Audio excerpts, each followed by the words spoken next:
যাতে আরো যাদের আসতে একটু সময় লাগছে তারা সবাই জয়েন করে ফেলে। আজকে অনেকেই নতুন জয়েন করেছেন, সবাইকে ওয়েলকাম করছি আমাদের আজকের থার্ড সেশনে। আপনারা জানেন যে আশ্রয় এই লকডাউনের অবসর সময়টা কাজে লাগানোর জন্য আপনাদের জন্য এই স্কিল ডেভেলপমেন্ট ট্রেনিংটা শুরু করেছে। আজ আমরা গতকালকে এবং তার আগের দিন দুটো সেশন অলরেডি করেছি। দুটো সেশনে প্রথম দিন আমাদের আশ্রয়ের ভাইস প্রেসিডেন্ট সুলতান আফজাল ভাইয়া কথা বলেছিলেন চ্যালেঞ্জ ইওর ওন লিমিট নিয়ে। গতকালকে জয়েন্ট সেক্রেটারি আমাদের আশ্রয়ের রুকাইয়া শতদ্রু আপু কথা বলেছেন ভলান্টিয়ারিং নিয়ে। আর আজকে আমাদের খুবই এক্সক্লুসিভ একটা সেশন এন্ড অনেক ইন্টারেস্টিং, ইন্টারেক্টিভ, অনেক উপকারী একটা সেশন আশা করছি আমাদের সামনে নিয়ে আসবেন আমাদের সবার সিনিয়র, সবার শ্রদ্ধেয় আমার ইনস্টিটিউশন সোহরাওয়ার্দী মেডিকেল কলেজের সিনিয়র ভাইয়া, একদম ফার্স্ট ব্যাচের ভাইয়া, আপনার সেচ 1 ব্যাচের ডক্টর তাসদিক হাসান দীপ ভাইয়া হচ্ছেন বর্তমানে John Hopkins Bloomberg school of public health US এর ডিপার্টমেন্ট অফ মেন্টাল হেলথ এর প্রজেক্ট ডিরেক্টর হিসেবে কর্মরত আছেন। এছাড়াও ভাইয়া ইউনিভার্সিটি অফ লিভারপুল ইউকে এর ডিপার্টমেন্ট অফ সাইকোলজিক্যাল সায়েন্সেস এর রিসার্চ অ্যাসোসিয়েট। ভাইয়া consortium of universities of global health এর ট্রেনি অ্যাডভাইজরি কমিটির chair and Bangladesh public health foundation বাংলাদেশের এক্সিকিউটিভ কমিটি মেম্বার হিসেবে আছেন। তো ভাইয়ার সেশনটা আমরা অল্প কিছুক্ষণের মধ্যেই শুরু করব। এখন পর্যন্ত আমাদের সাথে জয়েন করেছেন কি একটু বল কয়জন জয়েন করেছেন? 35। আচ্ছা, আমরা তাহলে শুরু করে দিই সেশনটা। ভাইয়া আপনি শুনতে পাচ্ছেন? হ্যাঁ, আমি শুনতে পাচ্ছি। আচ্ছা ভাই, তাহলে আমি আপনাকে ফ্লোর দিয়ে দিচ্ছি, আপনি তাহলে আপনার প্রেজেন্টেশন শুরু করতে পারেন। ওকে, I'm not sure যে আমাকে প্রপারলি দেখা যাচ্ছে কিনা, বা যদি অডিয়েন্স আমি জানি না সবাই শুনতে পাচ্ছি কিনা ক্লিয়ারলি। আমার ভয়েস কি ঠিক আছে? সবাই কি শুনতে পাচ্ছে? জি ভাই, আপনার ভয়েসটা ঠিক আছে। ওকে ওকে, থ্যাংক ইউ ভেরি মাচ আশ্রয়। এটা ইনডিড একটা এক্সেলেন্ট অপরচুনিটি। আবার আমার মানে প্রিয় আশ্রয়ের সহকর্মীদের সাথে কথা বলার একটা অসাধারণ সুযোগ। Thank you very much. Already আমাকে ইন্ট্রোডিউস করে দিয়েছে। আমি একটু শুনতে পেরেছি, কোনো মুহূর্তে আমার কানেকশনটা একটু মানে চলে গিয়েছিল। সো আমি ডক্টর তাসদিক হাসান। আমি মুহূর্তে কাজ করছি department of mental health, applied mental health research group, Johns Hopkins University. আমার পোস্টিং হচ্ছে লুসাকা, জাম্বিয়াতে। কিন্তু এই লকডাউনের সিচুয়েশনের সময় আমি বাংলাদেশে আছি। সো লাকি যে আমি ফ্যামিলির সাথে এই কঠিন সময়টা সবাই একসাথে পার করার একটা সুযোগ পাচ্ছি। আর শুরুতেই একটু সরি বলতে চাই, আমার ল্যাপটপের সেটিংটার কারণে এটা আমাকে ডিফারেন্ট ওয়েতে আমাকে বসতে হচ্ছে। So I am sorry for that. আর আশ্রয়ের সাথে বেসিক্যালি আমার সম্পর্কটা অনেক বছরের, অনেকগুলা দিন, মানে একদম শুরু থেকে, যেদিন আশ্রয় যখন থেকে শুরু হয়েছে তখন থেকে বেসিক্যালি সুযোগ হয়েছে অসাধারণ ইনিশিয়েটিভ সম্পর্কে জানা। আশ্রয়ের ছোট ছোট বাচ্চাদের সাথে বসে ছবি আঁকার সৌভাগ্য হয়েছে, একসাথে গান গাওয়া, অভিনয় করা। পয়লা বৈশাখ মানে একটা সময় ছিল যে দৌড়ে আশ্রয়তে চলে যাওয়া, এবং সেখানে না গেলে মূলত পয়লা বৈশাখটাই পূরণ হয়নি। সো আমি মানে একটু হলেও আমার মনে একটা আক্ষেপ আছে যে আমি যতটুকু কন্ট্রিবিউশন আসলে আশ্রয় আমার করা উচিত ছিল ততটুকু কন্ট্রিবিউশন আমি করতে পারিনি। অনেক লিমিটেশন ছিল, অনেকগুলা কাজ। যে সময়টাতে আমি দেশে ছিলাম সে সময় আইসিডিডিআরবিতে কাজ করা, দেন একই সাথে ক্লাস নেওয়া ইউনিভার্সিটিতে, আবার বেশ কিছু ভলান্টারি অর্গানাইজেশনের সাথে কানেক্টেড থাকতে যে মানে আসলে সুযোগটা আমি মিস করেছি। এই আফসোসটা আমার থাকবে। কিন্তু তারপরও আমার খুব ভালো লাগে যখন আশ্রয়ের থেকে এই সম্মানের জায়গাটা বা ভালোবাসার জায়গাটা পাই, যেটা আমার মনে হয় না সেটা যোগ্য আমি। তো আজকে আমরা যে টপিকটা নিয়ে কথা বলবো, আমার মনে হয় যে ইন্টারেক্টিভ করার সুযোগ জুমে কিছুটা হলেও আছে, যে আমরা টেক্সট নিতে পারবো। আমার সেকেন্ড সময় দিচ্ছে, আমার হেডফোনটা একটু প্রবলেম হচ্ছে। something is wrong with my headphone, না হলে আমি সরাসরি ল্যাপটপে কথা বলবো। ওকে, সো আচ্ছা, এখন কি আমাকে শোনা যাচ্ছে হেডফোন ছাড়া? জি ভাই, শোনা যাচ্ছে। ওকে গ্রেট, তাহলে আমি ইয়ারফোনটা ছাড়াই কথা বলি কারণ এটা একটু প্রবলেম ক্রিয়েট করছে। ওকে, সো কিছুটা হলো ইন্টারাকশনের সুযোগ আছে জুমের থ্রুতে। আমি ইচ্ছাকৃতভাবেই মানে খুব ইন্টেনশনালি আজকে কোনো পাওয়ার পয়েন্ট বানাইনি, কারণ এই কঠিন সময়টাতে যখন প্রতিদিন আমাদেরকে মৃত্যুর সংখ্যা দেখতে হচ্ছে, হাজার হাজার লাখ লাখ মৃত্যু ঘটছে সারা পৃথিবীতে, ভারী কথা ভালো লাগে না। মানে আমাদের মানসিক স্বাস্থ্যের জায়গা থেকেও যদি বলি, আর একটা ঘন্টা আমরা একসাথে কথা বলবো। আমি চাই না অনেক অনেক তথ্য, অনেক অনেক তত্ত্ব, অনেক ইনফরমেশনের ভারে আমরা প্রপারলি আমাদের ছোট্ট করে যে স্কিল ডেভেলপমেন্টের কথা বলা হচ্ছে, এটা আমরা গল্পে গল্পেই শিখতে পারবো। সেটার জন্য আমাদের বেশি কঠিন কঠিন তথ্যের দরকার হবে না। আর আরেকটা জিনিস হচ্ছে যে মানসিকভাবে এখন যদি আমরা একদম স্টেবল থাকতে চাই, তাহলে ইনফরমেশনের ওভারলোড, ডব্লিউএইচও একটা টার্ম ব্যবহার করছে, ওয়ার্ল্ড হেলথ অর্গানাইজেশন, বিশ্ব স্বাস্থ্য সংস্থা, যেটাকে বলা হয় ইনফোডেমিক, মানে ওভার ইনফরমেশনের একটা ডোজ এবং সাথে অপপ্রচার, ইনফরমেশনের একটা অপপ্রচারও কিন্তু হচ্ছে। অনেকেই সুযোগ বুঝে বিভিন্ন ইনফরমেশন ছেড়ে দিচ্ছেন ভাইরাল করার জন্য, নিজের নামটা পরিচিত করার জন্য সবার কাছে। সো তাতে মানুষের উপকার থেকে অপকারই বেশি হচ্ছে। সেই সময় ইনফরমেশন একটু কম প্রোভাইড করা, যদি আমি নন এক্সপার্ট না হই তাহলে বেটার।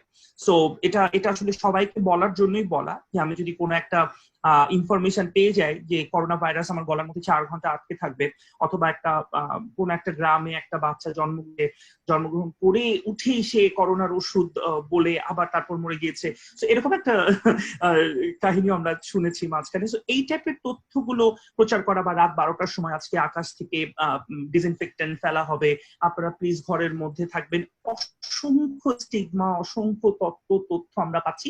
এগুলো আমরা যত কম শেয়ার করব, এগুলো আমরা যত কম পড়বো, যত বেশি সোশ্যাল মিডিয়া বা টিভি মিডিয়া, যেই যে মিডিয়া আছে আমরা কন্ট্রোল করতে পারবো, এই মুহূর্তে আমরা ততটা ভালো থাকবো।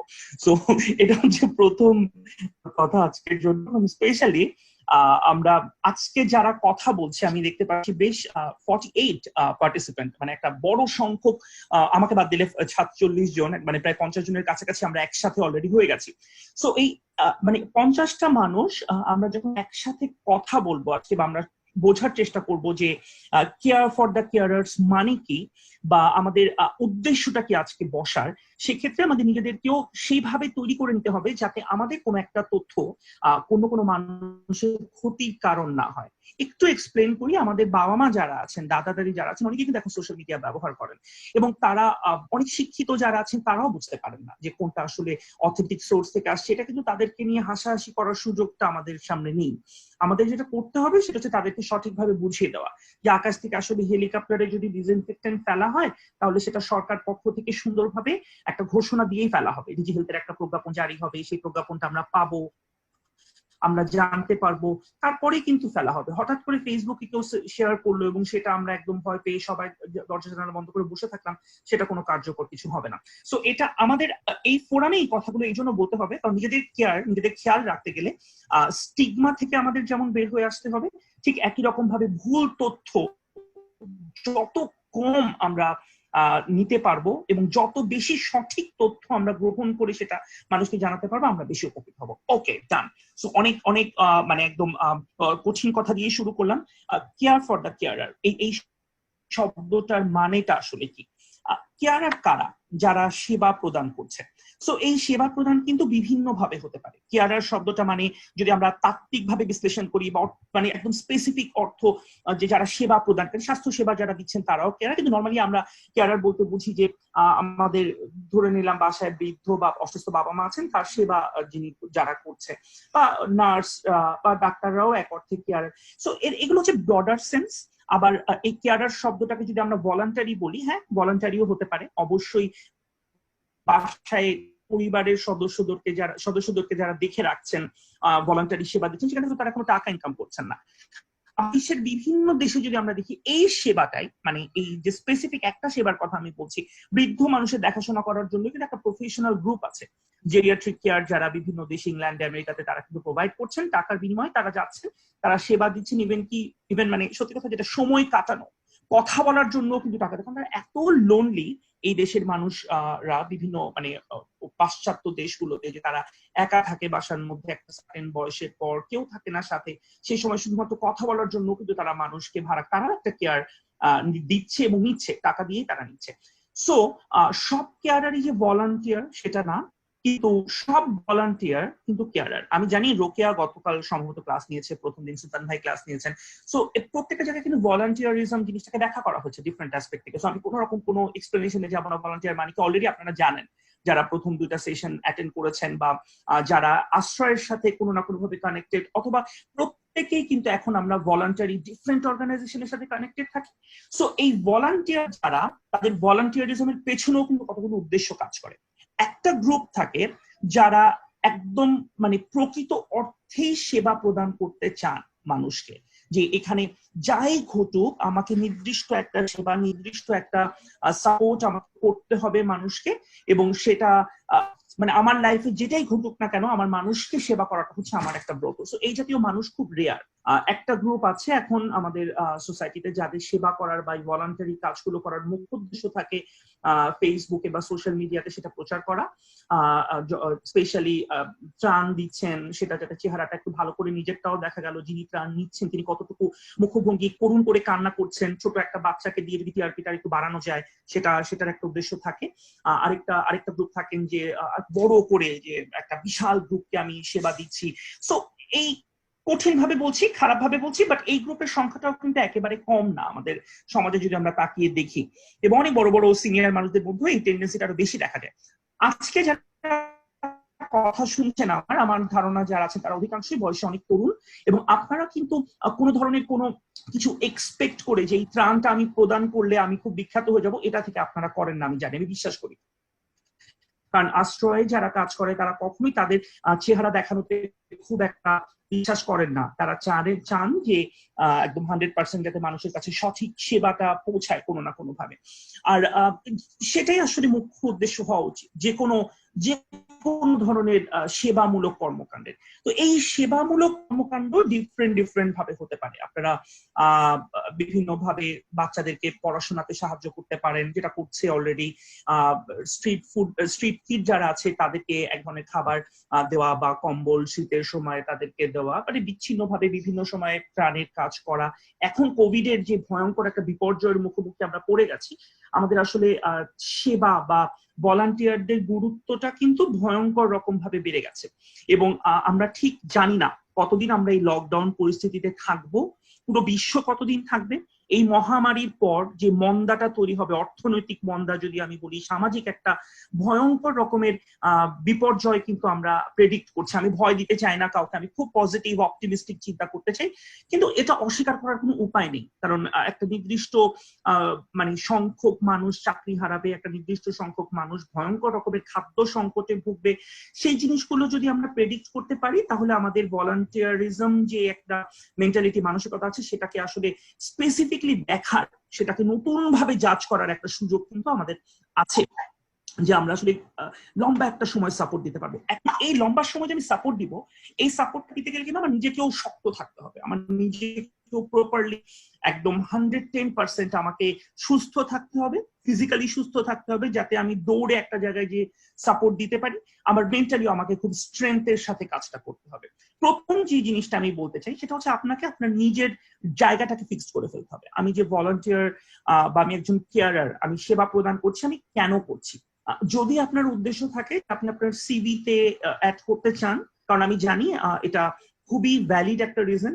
আমি যেহেতু একাডেমিক ফিল্ডে আছি অনেকগুলো বছর ধরে, বা শিক্ষক হিসেবেও ক্লাস নেওয়ার সুযোগ হয়েছে বিশ্বের বিভিন্ন জায়গাতে, আমি দেখেছি যে অনেকেই মানে এটা কিন্তু একটা স্ট্রাকচার্ড ওয়ে আপনার সেটাকে এনরিচড করার। কারণ আমরা যখন জব রিক্রুটমেন্টে বসি, যখন আমরা কোনো একটা চাকরির ইন্টারভিউ নিই, শুধুমাত্র কিন্তু একাডেমিক্যালি আমি ফার্স্ট হয়েছি, সেকেন্ড হয়েছি, এই জিনিসগুলো দেখে কিন্তু আমরা কাউকে জব দিই না। আমরা অবভিয়াসলি তার ওভারঅল প্যাশনটা, একটা নির্দিষ্ট ফিল্ডে তার কতটুকু যোগ্যতা আছে সেটা দেখার জন্য, তার ভলান্টিয়ার যে একটা পরিচয় আছে বা তার ভলান্টিয়ারিজম যে একটা ট্র্যাক রেকর্ড, এভিডেন্স থাকতে হবে। আমি কাজ করেছি 10 বছর, এরকম কিন্তু যখন এভিডেন্স থাকে যে আমি এই অর্গানাইজেশনের সাথে এভাবে কাজ করেছি, আমি স্পেসিফিকলি এই দায়িত্ব আমার ছিল, সেটাকে আমি এভাবে পূরণ করেছি, পড়াশোনার ফাঁকে ফাঁকে আমি কিভাবে করেছি। তো এই জিনিসটা কিন্তু আমরা দেখি এবং জাজ করি, এটা একদম মানে বাস্তবতা। তো অনেকেই থাকেন আপনাদের এই বয়সটা, যাদের তরুণরা, তারা চিন্তা করেন যে আমি শুধুমাত্র সিভিটাকে এনরিচ করার জন্য ভলান্টিয়ারিং অ্যাক্টিভিটির সাথে জড়িত থাকবো, তাতে কোনো আপত্তি নেই। Definitely it's a very good way নিজেকে এক্সপ্যান্ড করার, নিজের সিভিটাকে এনরিচ করার। কিন্তু এটার পাশাপাশি আপনাকে আপনার জায়গাটা ফিক্সড করে ফেলতে হবে, যে আমি যে ভলান্টিয়ারিজমটা করছি আমি স্পেসিফিকলি কাদেরকে আমি সাপোর্ট করতে চাচ্ছি। আমার এই কথাটা বলার উদ্দেশ্য হচ্ছে একটা গ্রুপ আছে যারা কেয়ার প্রদান করছে, তারা বিভিন্ন জায়গায় ছুটে বেড়ান। একটু যদি দেখেন যে আমি আমার বলার এই কথাটা বলার উদ্দেশ্যটা কি, যে আমি একই সাথে আমি বন্যার্থদেরকে ত্রাণ দিব, একই সাথে আমি যখন কোন একটা ইভেন্ট ম্যানেজমেন্ট হবে সেখানে আমি ভলান্টিয়ার হিসেবে আমি সেখানে ইভেন্ট ম্যানেজমেন্টের স্টেজ সাজাবো, একই সাথে আমি যখন ফার্স্ট এড রেসপন্ডার হয়ে আমি রাস্তায় যদি এরকম কোন অ্যাক্সিডেন্ট হয় আমি তাদেরকে সেবা দেওয়ার জন্য ছুটে যাবো, একই সাথে আমার নাম্বার সবার হাতে থাকবে, যেখানে বাল্য বিবাহ হচ্ছে আমি সেটা থামাবো, একই সাথে আমি মানসিক স্বাস্থ্য সেবা প্রদান করব, একই সাথে এরকম যে গ্রুপটা আছে এরকম যারা বিভিন্ন দিকে নিজেকে ছড়িয়ে দেন, আমার কোনো আপত্তি নাই, কিন্তু আপনাকে বুঝতে হবে যে আসলে একটা মানুষের পক্ষে বা একটা 3জন 4জন একটা গ্রুপের পক্ষেও কিন্তু একসাথে সবগুলো কাজ করা সম্ভব না, এবং সেই ক্ষেত্রে সময়টা ম্যানেজ করা অনেক বেশি কঠিন হয়ে যায়। সো ভলান্টিয়ারিজম বা কেয়ারারদের নিজেদের সাপোর্টের জন্য টাইম ম্যানেজমেন্ট, ফোকাসিং, এই দুইটা একসাথে খুবই খুবই খুবই খুবই ভাইটাল। আমি অনেকগুলো খুব খুব খুব খুব একসাথে লাগিয়ে দিলাম। তার কারণটা হচ্ছে আপনাকে ফার্স্টে নিজের ফোকাসটা ঠিক করতে হবে। যে আমি খুব সহজ করে দিই কাজটাকে, যে আপনি যদি সিদ্ধান্ত নেন যে আপনি স্বাস্থ্য সেবা দিতে চান, পরবর্তী জীবনে আপনি চিকিৎসক বা চিকিৎসা বিজ্ঞানী হিসেবে কাজ করতে চান, অথবা জনস্বাস্থ্য নিয়ে কাজ করতে চান, তানিম আছে এখানে, জানি তার জনস্বাস্থ্য নিয়ে অনেক আগ্রহ আছে। সো তারা কিন্তু আমার মনে হয় ভলান্টিয়ারিজমের জায়গাটা যদি একটু হলেও স্বাস্থ্যের সাথে সম্পর্কিত রাখেন, তাহলে সেটা অনেক বেশি ভ্যালু ক্রিয়েট করবে পরবর্তী জীবনেও। আমি কিন্তু শুধুমাত্র এই জন্য আপনাদেরকে ডিমোটিভেট করছি না যে আপনাদের চাকরির ক্ষেত্রে সুবিধা হবে, এটা আপনার কাজের জায়গাটাকে আরো বেশি এফিশিয়েন্ট করবে। কিভাবে? কারণ আপনি যেটা পড়ছেন সেইটাকে ইমপ্লিমেন্ট করার আপনার স্বেচ্ছাসেবী কার্যক্রম বা সেবা প্রদান করার কার্যক্রমের সাথে আপনি মার্জ করতে পারবেন। একটা মেডিকেল স্টুডেন্টের পক্ষে সেক্সুয়াল বা রিপ্রোডাক্টিভ হেলথ নিয়ে নলেজ প্রদান করা, মেনস্ট্রুয়েশন নিয়ে নলেজ প্রদান করা, বা মানসিক স্বাস্থ্য নিয়ে নলেজ প্রদান করা, বা সোজা কথা অ্যাওয়ার করা, মানুষকে অ্যাডভোকেসির মধ্যে থাকা যতটা সহজ একটা ডিফারেন্ট ফিল্ডের মানুষের জন্য হতে পারে, তিনি স্কিলটা ডেভেলপ করে নিয়ে দিচ্ছেন, আমার তাতে কোনো আপত্তি নেই, কিন্তু তাদের জন্য জিনিসটা শিখতে হবে। একটা মেডিকেল গ্রুপের জন্য এটা অটোমেটিক্যালি তারা রেডি হয়ে যান। আবার ঠিক একই রকম ভাবে যারা সোশ্যাল সায়েন্সে পড়ছেন বা ডিফারেন্ট ফিল্ডে আছেন, তারা কিন্তু স্পষ্টভাবে আরো বেশি নিজেকে এক্সপ্লেন করতে পারেন ফিল্ড বেসড অ্যাক্টিভিটিতে, মানে দৌড়ে চলে যাওয়া দূরের কোনো একটা জায়গায়, বা ম্যানেজারিয়াল ক্যাপাসিটি যাদের আছেন। আমি নিজেও কিন্তু আমার জনস্বাস্থ্য পড়ার সময় আমাকে পড়তে হয়েছে অর্থনীতি, আমাকে একটু হলেও পড়তে হয়েছে ম্যানেজমেন্ট, হেলথ কেয়ার ম্যানেজমেন্ট বোঝার জন্য। সো যারা BBA করছেন অথবা যারা পরিসংখ্যান বিভিন্ন, আপনারা যদি আপনাদের ভলান্টিয়ারিজমের জায়গাটাও এইখানটাকে ফোকাস করে নেন যে আপনাদের পড়ার সাথে বা আপনাদের পুরনো অভিজ্ঞতার সাথে মার্জড হবে, তাহলে আপনি নিজেকে একটা স্পেসিফিক ফোকাসড ভলান্টিয়ার হিসেবে তৈরি করতে পারবেন, এবং আপনার টাইম ম্যানেজমেন্টটা ইজি হবে। আপনি তখন সময়টাকে আপনার পড়ার সাথে মার্জ করে স্পেসিফিকলি ডিভাইড করে নিতে পারবেন, যে আমি সপ্তাহে কয় ঘন্টা আমি ভলান্টিয়ারিজমের পিছনে দিব। এবার আমি আরেকটু স্পেসিফাই করে দিই ফোকাসিং এর পাশাপাশি। তার মানে কিন্তু এই না আমি বলছি যে আপনি মাল্টিপল ফোকাসে থাকবেন না, তার মানে হচ্ছে আপনার প্রাইম ফোকাসটা যদি আপনার পড়াশোনার সাথে বা আপনার ব্যাকগ্রাউন্ডের সাথে সম্পর্কিত হয়, সেটা আপনাকে সাহায্য করবে। এর পাশে অ্যাডিশনালি যদি আপনার কোনো অন্য কোনো প্যাশনের জায়গা থাকে, যে আমি একদম স্পেসিফিকলি যারা স্ট্রিট চিলড্রেন আছে তাদেরকে আমি সাহায্য করতে চাই, বা আমি স্পেসিফিকলি কমলাপুর বস্তিতে বা করাইল বস্তিতে যে আমি সাহায্য করতে চাই, ডেফিনেটলি তখন আপনি সেটা করতে পারবেন। টাইম ম্যানেজমেন্টের কথাটা এই জন্য আমি বলছি, সরি সাউন্ডের জন্য, আমার ছেলে একটু অস্থির, ওর একটু পরপর ছুটে ছুটে চলে আসতে হয়। সো কথা বলার জন্য। হ্যাঁ আসলে আমি শুনতে পাচ্ছি। আচ্ছা সরি, আমি মনে করছিলাম আমাকে কিছু জিজ্ঞেস করা হচ্ছে। ওকে, সো আমি কোশ্চেন নিব, আমরা কথাও বলবো ডেফিনেটলি। সো সেকেন্ড যেটা বলছিলাম সময় ম্যানেজমেন্ট, টাইম ম্যানেজমেন্ট, সেটা কিন্তু খুবই ইম্পর্টেন্ট। আপনারা যারা ছাত্র আছেন, আপনারা যদি ভিডিও করব, আমি অডিও করে শুনে নিব। আপনারা যদি শুধুমাত্র ভলান্টিয়ারিজমটাকে মানে একদম ঘুরে নেন যে আমার পড়াশোনাটা থেকেও আমি এটা এনজয় করছি, তাহলে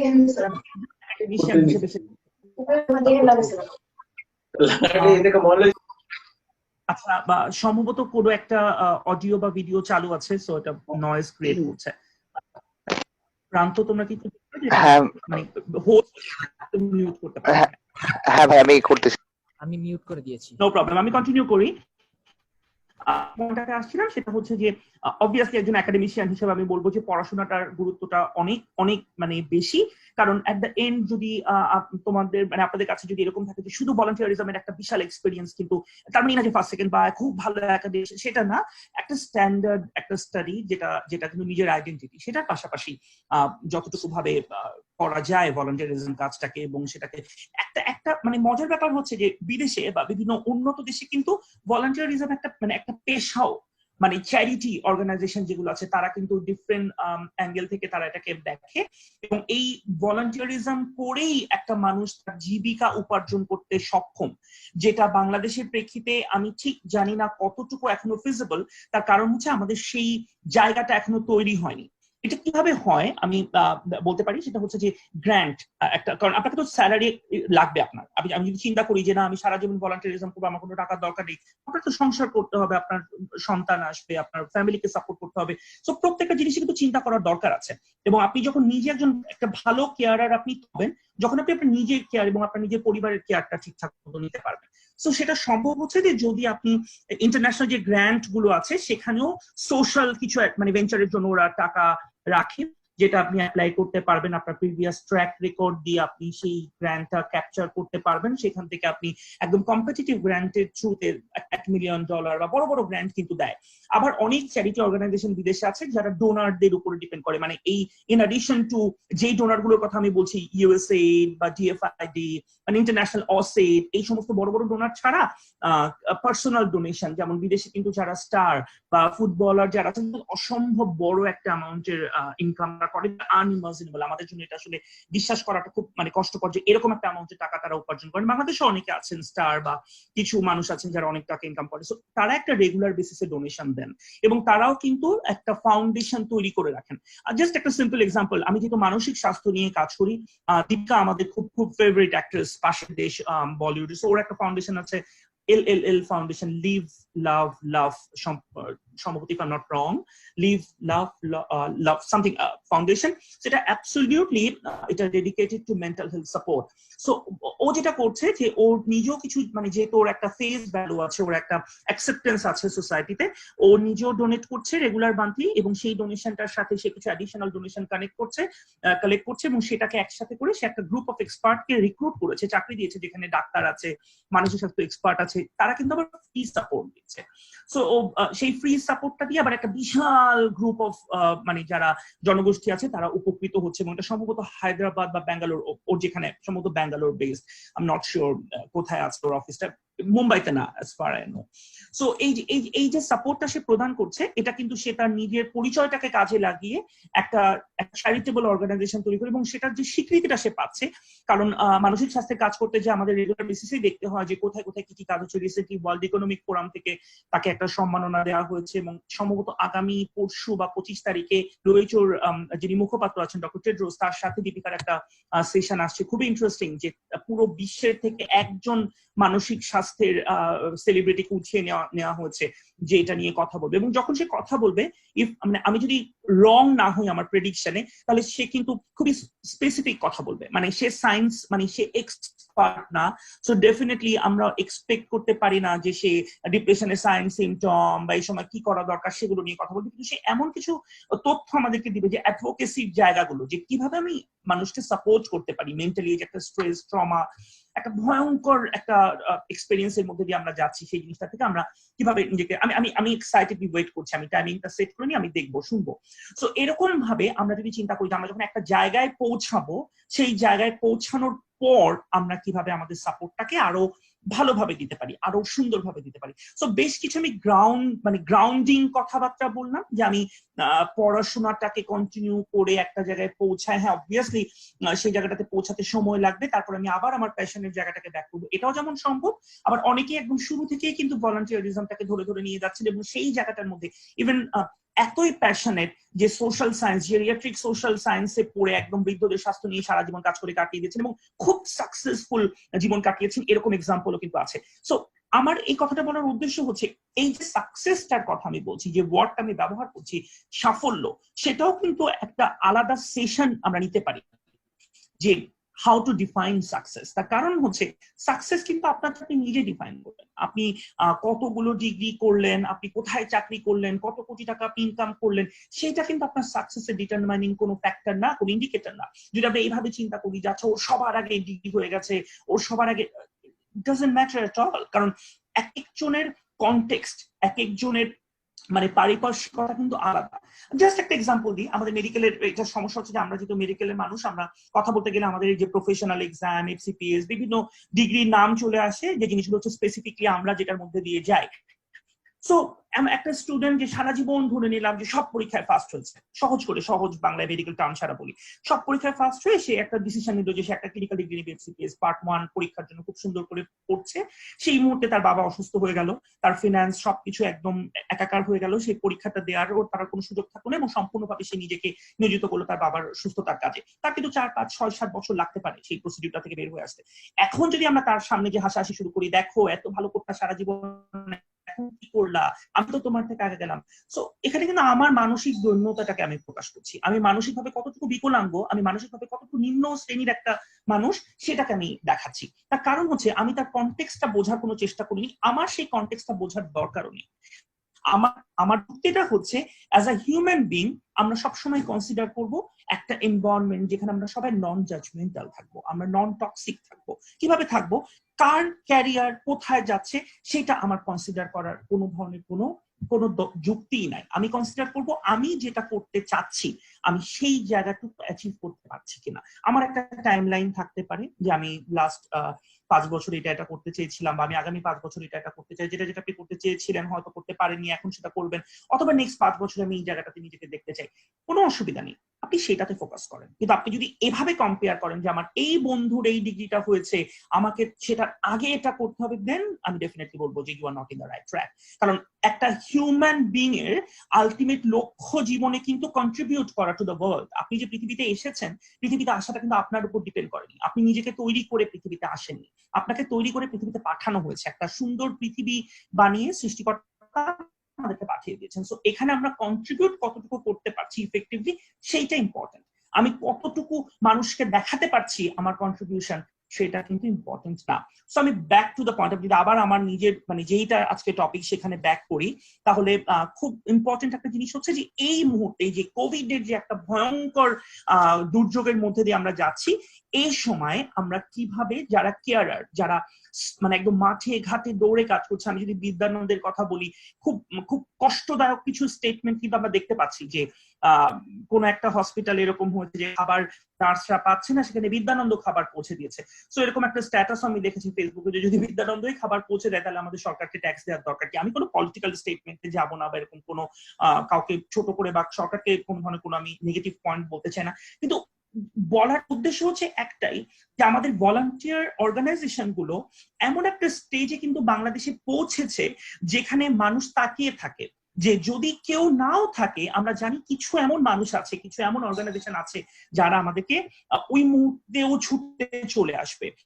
আমরা যখন সায়েন্টিফিক পেপার গুলো লিখি, আমি আমার রিসেন্ট একটা পেপার এবছরই পাবলিশ হচ্ছে, আমি স্পষ্ট করে লিখেছি যে ভলান্টিয়ারিজম হচ্ছে বাংলাদেশের স্ট্রেংথ ন্যাচারাল ডিজাস্টারের ক্ষেত্রে।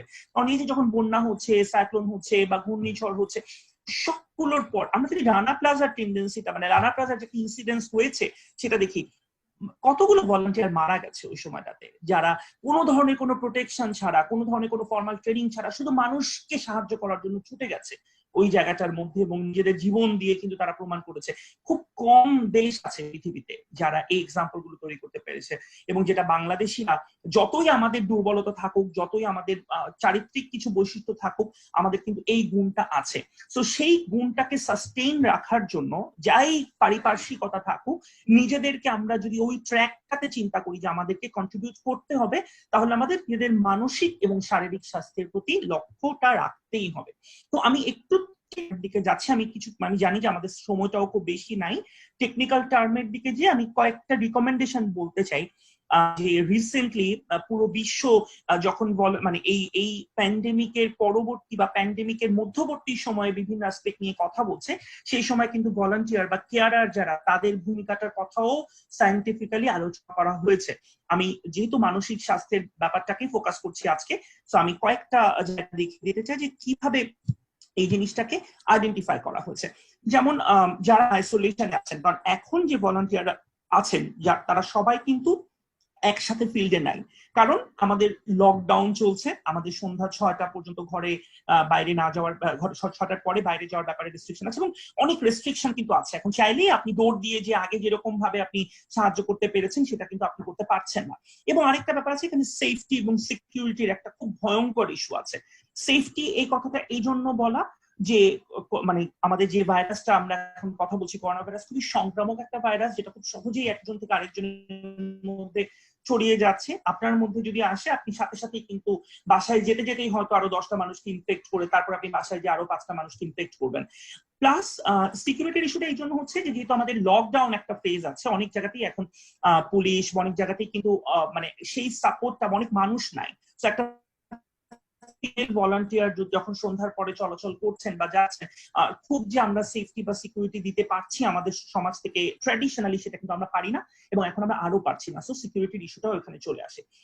যারা এই মুহূর্তে কোয়ারেন্টাইনে আছেন বা যারা এই মুহূর্তে ঘরের মধ্যে বন্দি অবস্থায় আছেন, তারা কিভাবে নিজেদেরকে ঠিক রাখতে পারবেন, আমরা কন্টিনিউয়াস কিন্তু এটা নিয়ে কথা বলে যাচ্ছি যে প্রোডাক্টিভ, বি প্রোডাক্টিভ, কিভাবে আপনি মানে নিজেদেরকে ওই সময়টাতে প্রোডাক্টিভ রাখবেন। আমরা কন্টিনিউয়াস এটা নিয়ে কথা বলছি যে আপনি যদি সময় পান, আপনি অবশ্যই সময় আপনারা সবাই আমরা পাচ্ছি, বাসায় একটা ডিফারেন্ট একটা এনভায়রনমেন্টে আমরা এখন আছি, সেই সময়টাকে পারফেক্টলি একটা রুটিনের মধ্যে ফেলা। 24 ঘন্টার মধ্যে আমি কয় ঘন্টা ঘুমাবো, আমি 24 ঘন্টার মধ্যে একটা আমার হাতে কিন্তু আছে, আমি দেখাতে পারি।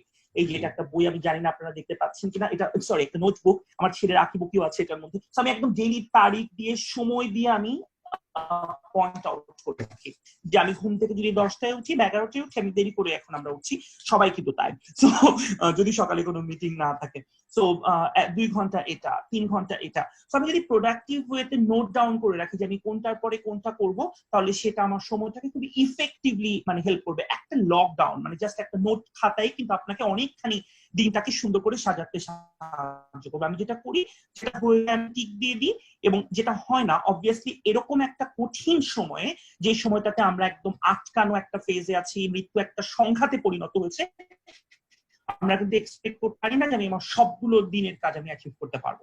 যেটা আমি অ্যাচিভ করতে পারবো না, অবভিয়াসলি আমি সেটাকে পুশ ডাউন করবো পরের দিনে, এবং প্রায়োরিটাইজ করা। এবং এই কাজগুলো কি মজার ব্যাপার হচ্ছে, আমি আমার সোশ্যালাইজেশনটাকেও নোটবুকে কনভার্ট করে ফেলেছি।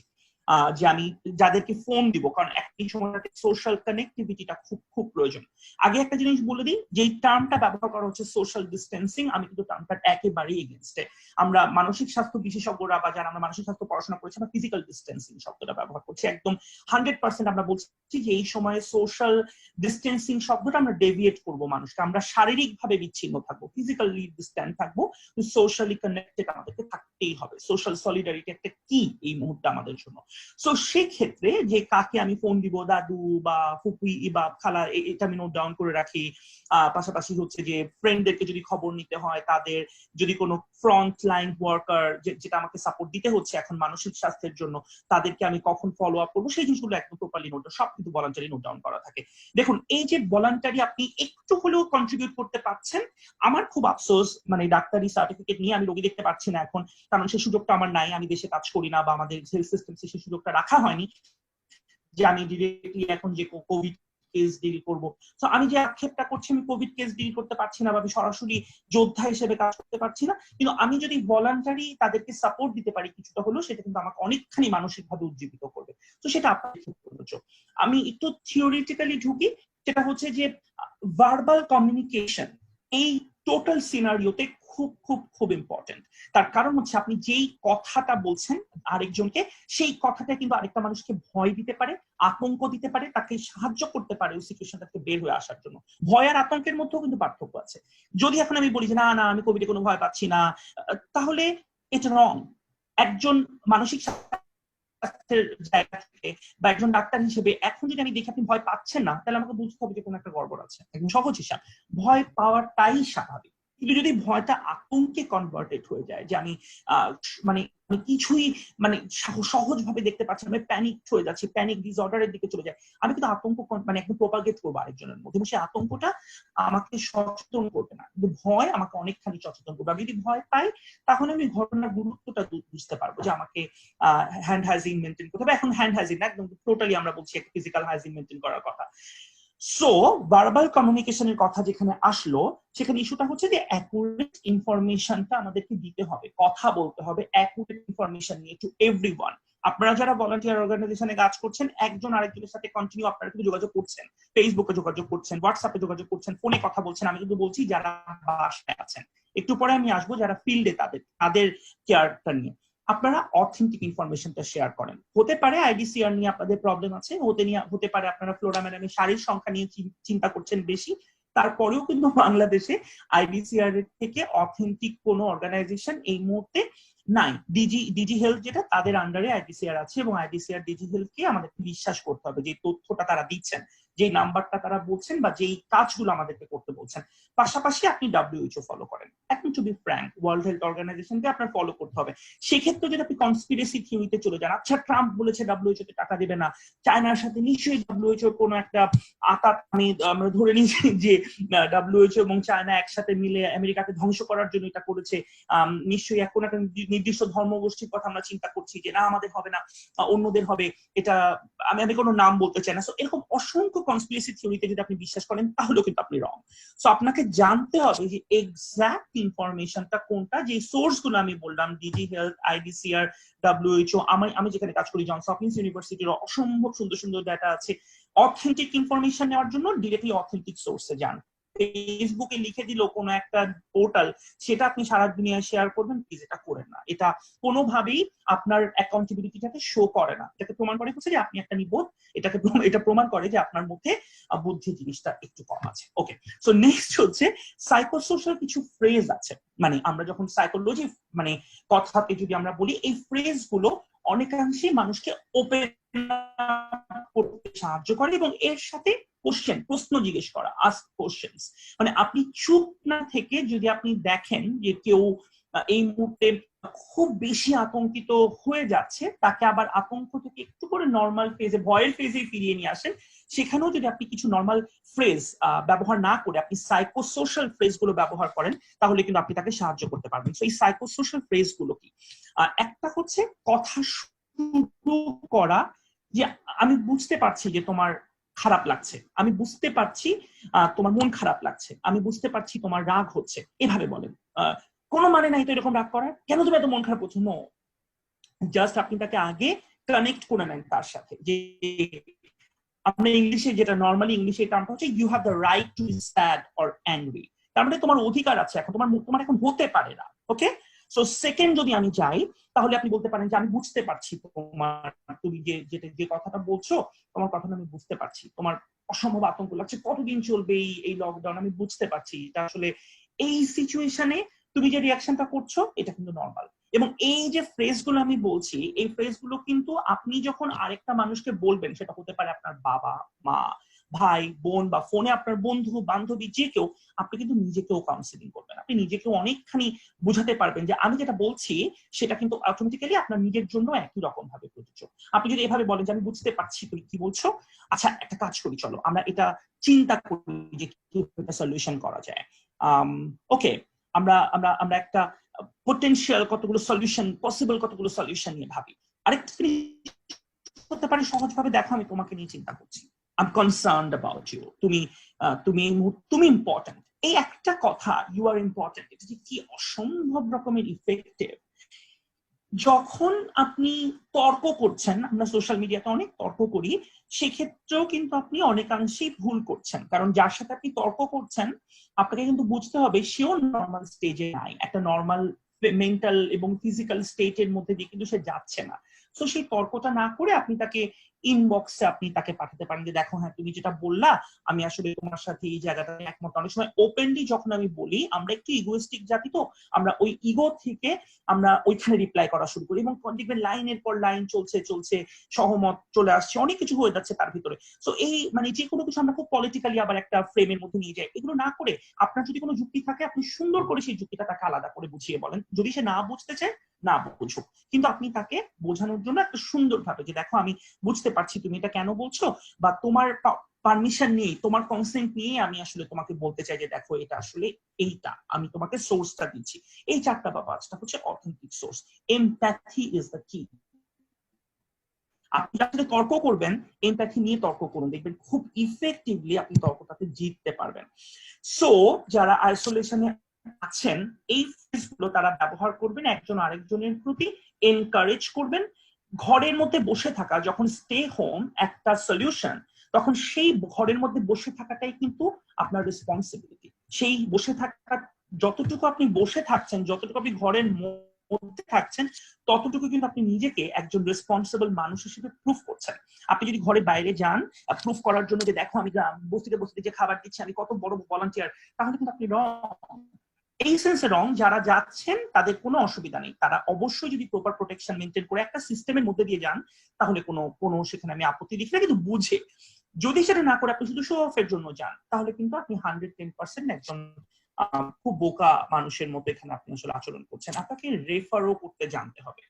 যখন আইডিসিআর বলে দিচ্ছে কোন কোন সাইন সিমটম গুলোতে আপনি বাসায় থাকবেন, কোন কোন সাইন সিমটম গুলোতে আপনি ফোনে কথা বলবেন, আপনি সেটাই ফলো করেন। দুইবার যদি ফোন না ধরে, আপনাকে বুঝতে হবে যে যারা ওখানে কাজ করছেন তারাও কিন্তু খুব ভয়ঙ্কর মেন্টাল স্ট্রেসের মধ্যে দিয়ে যাচ্ছে। সো তাদেরকেও একটু সময় দিন। আমি জানি যদি আপনার বাবা মাকে অসুস্থ হয় বা দাদা দাদি, আপনি অবভিয়াসলি খুব প্যানিক হয়ে যাবেন। ওই সময়টাকেও ধৈর্য ধরে স্টেপ বাই স্টেপ, যে আচ্ছা ঠিক আছে আমি 2 বারের জায়গায় 3 বার ফোন দিয়ে দেখি তারা ফোন ধরে কিনা। বা এখন কিন্তু আইডিসিআর ছাড়াও অনেক জায়গায় টেস্ট হচ্ছে এবং অনেক জায়গায় হসপিটাল গুলোকে কোভিড হসপিটাল হিসেবে ঘোষণা করা হচ্ছে। এই তথ্যগুলো জেনে নেওয়াটা খুব জরুরি। যারা মানে কোয়ারেন্টাইন বা আইসোলেশনে আছে, আমি প্রথমেই গোল সেটিং এর কথা বলেছি এবং এটা সায়েন্টিফিক্যালিও মানে বলা হচ্ছে যে এই সময়টাতে আপনি কি গোল সেট করবেন। আপনি কি নিজেকে একজন অসম্ভব জ্ঞানী মানুষ তৈরি করতে চান বিভিন্ন ধরনের আনঅথেন্টিক সোর্স নিয়ে, নাকি আপনি অল্প জ্ঞানী হলেন কিন্তু অথেন্টিক জ্ঞানটা আপনি প্রপার সোর্স থেকে সেটা আপনি করতে পারেন। অসংখ্য অনলাইন কোর্স আছে, যদি সময় থাকে সেটা করেন। রিক্রুটার হিসেবে বলবো যে যদি কোনো ট্রেনিং আপনি মনে করেন আপনার নেওয়া দরকার, অনলাইনে ছোট ছোট খুব সুন্দর সুন্দর ইফেক্টিভ কোর্স আছে, সেই কোর্সগুলো আপনারা করবেন। অ্যাক্টিভ থাকতে হবে এই সময়টাতে। লেখা, ছোট ছোট যারা লিখতে পারেন ছোট গল্প কবিতা, সেগুলো প্রথম আলো বিভিন্ন পেপারে আমি দেখেছি যে তারা কম্পিটিশন করছে। কোনো হার নাই, কে হাসলো কে দুঃখ পেলো, আপনি রান্নার ছবি দিলেন কেউ পচালো, আপনি মজা করে দিলেন সেটা নিয়ে মানুষ কথা বললো, এটা নিয়ে আপনার ভাবার দরকার নেই। আপনি ইনসেনসিটিভ না হলেই আপনার রান্নার ছবি বা সাজগোজের ছবিতে আমাদের কারোর কোনো আপত্তি নেই। আমি মানসিক স্বাস্থ্যের জায়গা থেকে বলছি, কারণ স্পষ্টভাবে এই রিকমেন্ডেশনটা দেয়া হচ্ছে যে নিজেকে অ্যাক্টিভ রাখতে গেলে, নিজেকে মেন্টালি সেম রাখতে গেলে আপনার যেটা করা দরকার আপনি সেটাই করুন। Look for an inject humour into the situation. খুব মজার একটা টার্ম ব্যবহার করা হচ্ছে, হিউমার ইনজেক্ট এর মধ্যে কিভাবে করা যায়। যার বাসায় অসুস্থ হয়ে গেছে, মারা গেছে, অবভিয়াসলি সেই জায়গাটাতে তো আপনি এটা আশা করতে পারেন না যে তাকে আপনি বলবেন না তুমি না এখন মুভি দেখো, এটা হবে না। কিন্তু আপনি নিজে যদি দেখেন যেটা আপনি মেনটেন করছেন, সবাই সুস্থ আছে আশেপাশে যারা আপনার পরিবারের মধ্যে, আপনি কিন্তু তখন অবভিয়াসলি আপনার সময়টাতে একটু মজার আনন্দের মুভি দেখলেন, শুনলেন। এই চ্যালেঞ্জ গুলো, সেন্সিটিভিটি কথাটা এই জন্য আসছে কারণ যেদিন আমি দেখব যে আমাদের একজন ডাক্তার ভাই মারা গেছেন, সেই দিন যদি আমি এখন ব্রাশ চ্যালেঞ্জ করতে থাকি একজন ডাক্তার হিসেবে, তখন কিন্তু আমি খুব সেন্সিটিভ থাকবো না। কিন্তু একটা দুইটা দিন পজ দিয়ে একটু মানুষের অনুভূতিটা একটু বুঝে নিই, কারণ সোশ্যাল মিডিয়ার ভাইবটা বুঝতে পারাটাও কিন্তু খুব জরুরি। অবভিয়াসলি আমি এটাকে সাপোর্ট করবো কি করবো না সেটা আমি বলবো না, কারণ নিউট্রাল থাকতে হবে আমাদের পয়েন্ট থেকে। আমি বলবো যে আপনাকে সেন্সিটিভলি হ্যান্ডেল করতে জানতে হবে যে আপনি কি করবেন। কিন্তু যদি আপনি আনন্দ পান কোনো একটা কিছু করে, আপনি সেটা করেন, সিচুয়েশনটা একটু বুঝে নিয়ে একদিন আগে পরে করেন, তাহলে সেটা আপনার জন্য হবে এবং আপনি ওই অহেতুক মানুষের সমালোচনার হাত থেকে মুক্ত থাকবেন। আশা খুব ইম্পর্টেন্ট একটা ব্যাপার। হোপ, এই সময়টাতে আপনাকে পজিটিভলি চিন্তা করতেই হবে যে একসময় শেষ হবে, একসময় আমরা মুক্ত হব এবং আমরা একটা সুন্দর জীবনে ব্যাক করতে পারবো। সেটা এখন হোক, 1 বছর পর হোক, 2 বছর পর হোক, আমাদেরকে 100% সেটার মধ্যে দিয়ে যেতে হবে। ফিজিক্যাল রিল্যাক্সেশনের কতগুলো টেকনিক আছে, আমরা সবাইকে যেটা বলছি যে আপনাদের 1 ঘন্টা অ্যাটলিস্ট বাসার মধ্যেই যদি হাঁটার সুযোগ থাকে, এই রুম থেকে ওই রুম আপনি হাঁটেন বা গান ছেড়ে ডান্স করে যে ফিজিক্যাল এক্সারসাইজ গুলো ফ্রি হ্যান্ডে করতে পারেন সেটা করেন। যদি আপনার বাসায় ছাদ থাকে সেখানেও ফিজিক্যাল ডিস্টেন্সিং মেনটেন করে আপনি যদি হাঁটতে পারেন আপনি সেটা ইউজ করেন।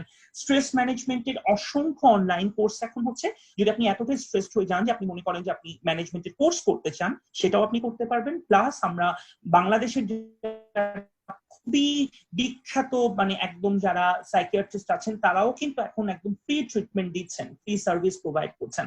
সেটা আপনারা নিতে পারবেন, নির্দিষ্ট টাইম করা আছে, সকাল 9টা থেকে 10টা কি দেখছেন, 10টা থেকে 11টা, এই লিস্টগুলো আমরা প্রোভাইড করছি বারবার, সেটাও আপনারা নিতে পারেন। সাইকোলজিস্ট যারা আছেন, যদি আপনি সাইকিয়াট্রিস্ট না চান, যে আপনি শুধু কথা বলতে চান ড্রাগ বা ওষুধের কোনো ব্যাপার নেই, এটা তো আপনি বুঝবেন, আপনি যার সাথে কথা বলবেন সাইকিয়াট্রিস্ট হোক সাইকোলজিস্ট হোক, ওনারাই প্রপারলি আপনাকে রেফার করবেন। সব থেকে ইম্পর্টেন্ট পয়েন্ট, আপনার ফিলিংসটাকে আপনার অ্যাকসেপ্ট করতে হবে।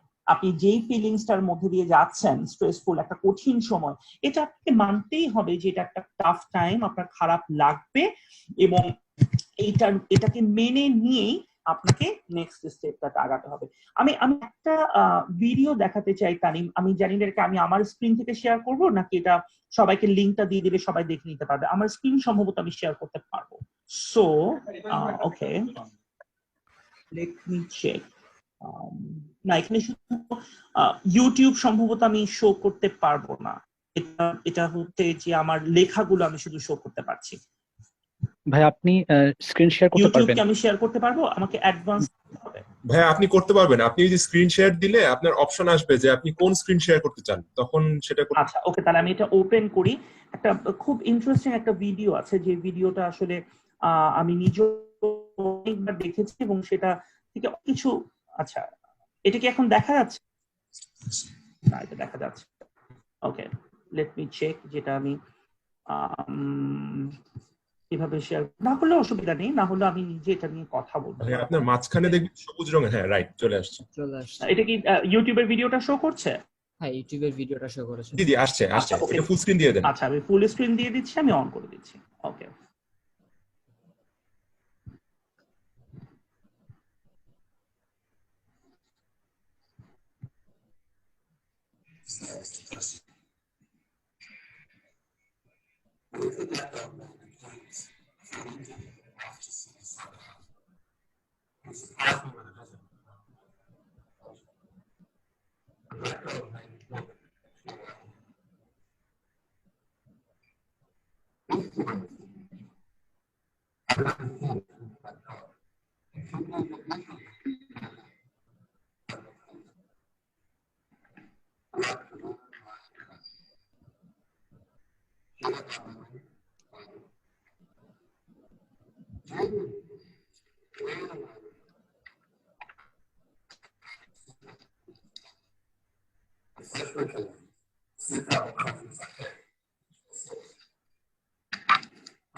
ভিডিওর কি সাউন্ড নেই?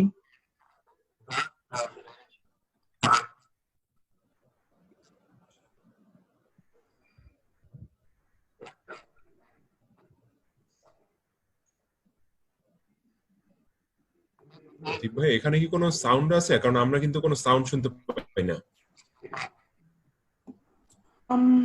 আচ্ছা, অসুবিধা নেই, সাউন্ড ছাড়াও এটা দেখা যাবে, কারণ এখানে খুব যে কথাগুলো বলছে সেটা হচ্ছে যেটা স্ক্রিনে দেখা যাচ্ছে সেটাই তারা এক্সপ্লেন করছে, যে আমার সাথে একটা ব্ল্যাক ডগ আছে এবং কোন কোন সিচুয়েশনে সেই ব্ল্যাক ডগটা তাকে কিভাবে আটকাচ্ছে। বোঝা যাচ্ছে মানে কনসেপ্টটা যেটা দেখানোর চেষ্টা করে। আমি আরেকটা কাজ করতে পারি, আমার মনে হয় যে আপনি কমেন্টারি দিতে পারেন, হ্যাঁ লিংকটাও দিতে পারেন, আপনি যদি চান কমেন্টারি করতে পারেন সাথে, মনে হয় ভিডিওটা বাফার করছে।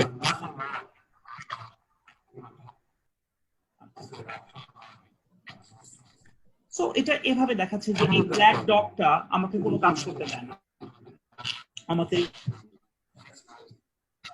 আমার প্রত্যেকটা অনুভূতি থেকে আমাকে আটকে রাখে। আমার মনে হয় যে আমি যতদিন যাচ্ছি ব্ল্যাক ডগটা আমার চিন্তা থেকে আমার থেকে অনেক বেশি বড় হয়ে যাচ্ছে। আমি কোনোভাবেই ব্ল্যাক ডগটাকে কন্ট্রোল করতে পারছি না। ব্ল্যাক ডগটা সারাক্ষণ আমার সাথেই থাকে এবং আমাকে কন্ট্রোল করতে থাকে। সো এই যে ব্ল্যাক ডগটা, এটা আমি যদি কারোর সাথে কথা বলতে চাই এটা আমাকে বাধা দেয়। এই ব্ল্যাক ডগটা যদি আমি সোশ্যালি কানেক্ট করতে চাই আমাকে বাধা দেয়। দিনের দিনে ব্ল্যাক ডগটা এত বড় হচ্ছে যে এটা আমার জীবনকে পুরোপুরি দখল করে নিচ্ছে এবং আমার মনে হয় যে আমি একটা পুরো অশান্ত সমুদ্রের মধ্যে যাচ্ছি। এবং একটা সময় মনে হলো যে এই ব্ল্যাক ডগটা আমার শরীরের মধ্যে ঢুকে গেছে, মানে আমি সেই ব্ল্যাক ডগটার হয়ে গেছি, যেটা দেখতেও খুব আগলি আমি যখন কোনো কিছু চিন্তা করি তখন আমার মনে হয় যে আমি এরকম ভাবেই চিন্তা করছি যে আমি একটা আইসোলেটেড মানুষ। আমার আশেপাশে যারা আছে তারাও মনে হয় এখন সবাই এরকম একটা ব্ল্যাক ডগ নিয়ে ঘুরে বেড়াচ্ছে, কারোর জীবনে কোনো ধরনের কোনো আনন্দ নেই। সো এরকম একটা অনুভূতির কথা এখানে এরকম বলা হচ্ছে যে ব্ল্যাক ডগটা পুরোটা সময় আমার পুরো জীবন, এবং আমি এই যে যেটা এখন দেখানো হচ্ছে যে যখন আমি অফিসে কাজ করি তখনও মনে হয় ব্ল্যাক ডগটা আমার কাজটাকে কন্ট্রোল করছে বা সবকিছু। সো ব্ল্যাক ডগটাকে আমি কিভাবে দূর করতে পারলাম আমার লাইফ থেকে, সেটা হচ্ছে আমি ব্ল্যাক ডগটার সম্পর্কে কথা বলে, যে যখন আমি দেখলাম যে আমি এই ব্ল্যাক ডগটা নিয়ে মানুষের সাথে কথা বলা শুরু করেছি, আমি জানতে পারলাম যে আরো অনেকেরই এরকম ব্ল্যাক ডগের মতো ব্যাপার আছে, এবং আমি ফিজিক্যাল এক্সারসাইজ করলাম, আমি একটু নিজেকে সময় দিলাম, আমি সুন্দর করে থাকলাম, আমি প্রত্যেকটা কাজ সময় মতো করার চেষ্টা করলাম, আমি একটা মুড জার্নাল মেনটেন করলাম যে আমি আজকে কেমন ফিল করছি, খুব খারাপ, অল্প খারাপ, নাকি মোটামুটি সুন্দর করে চলা যায়।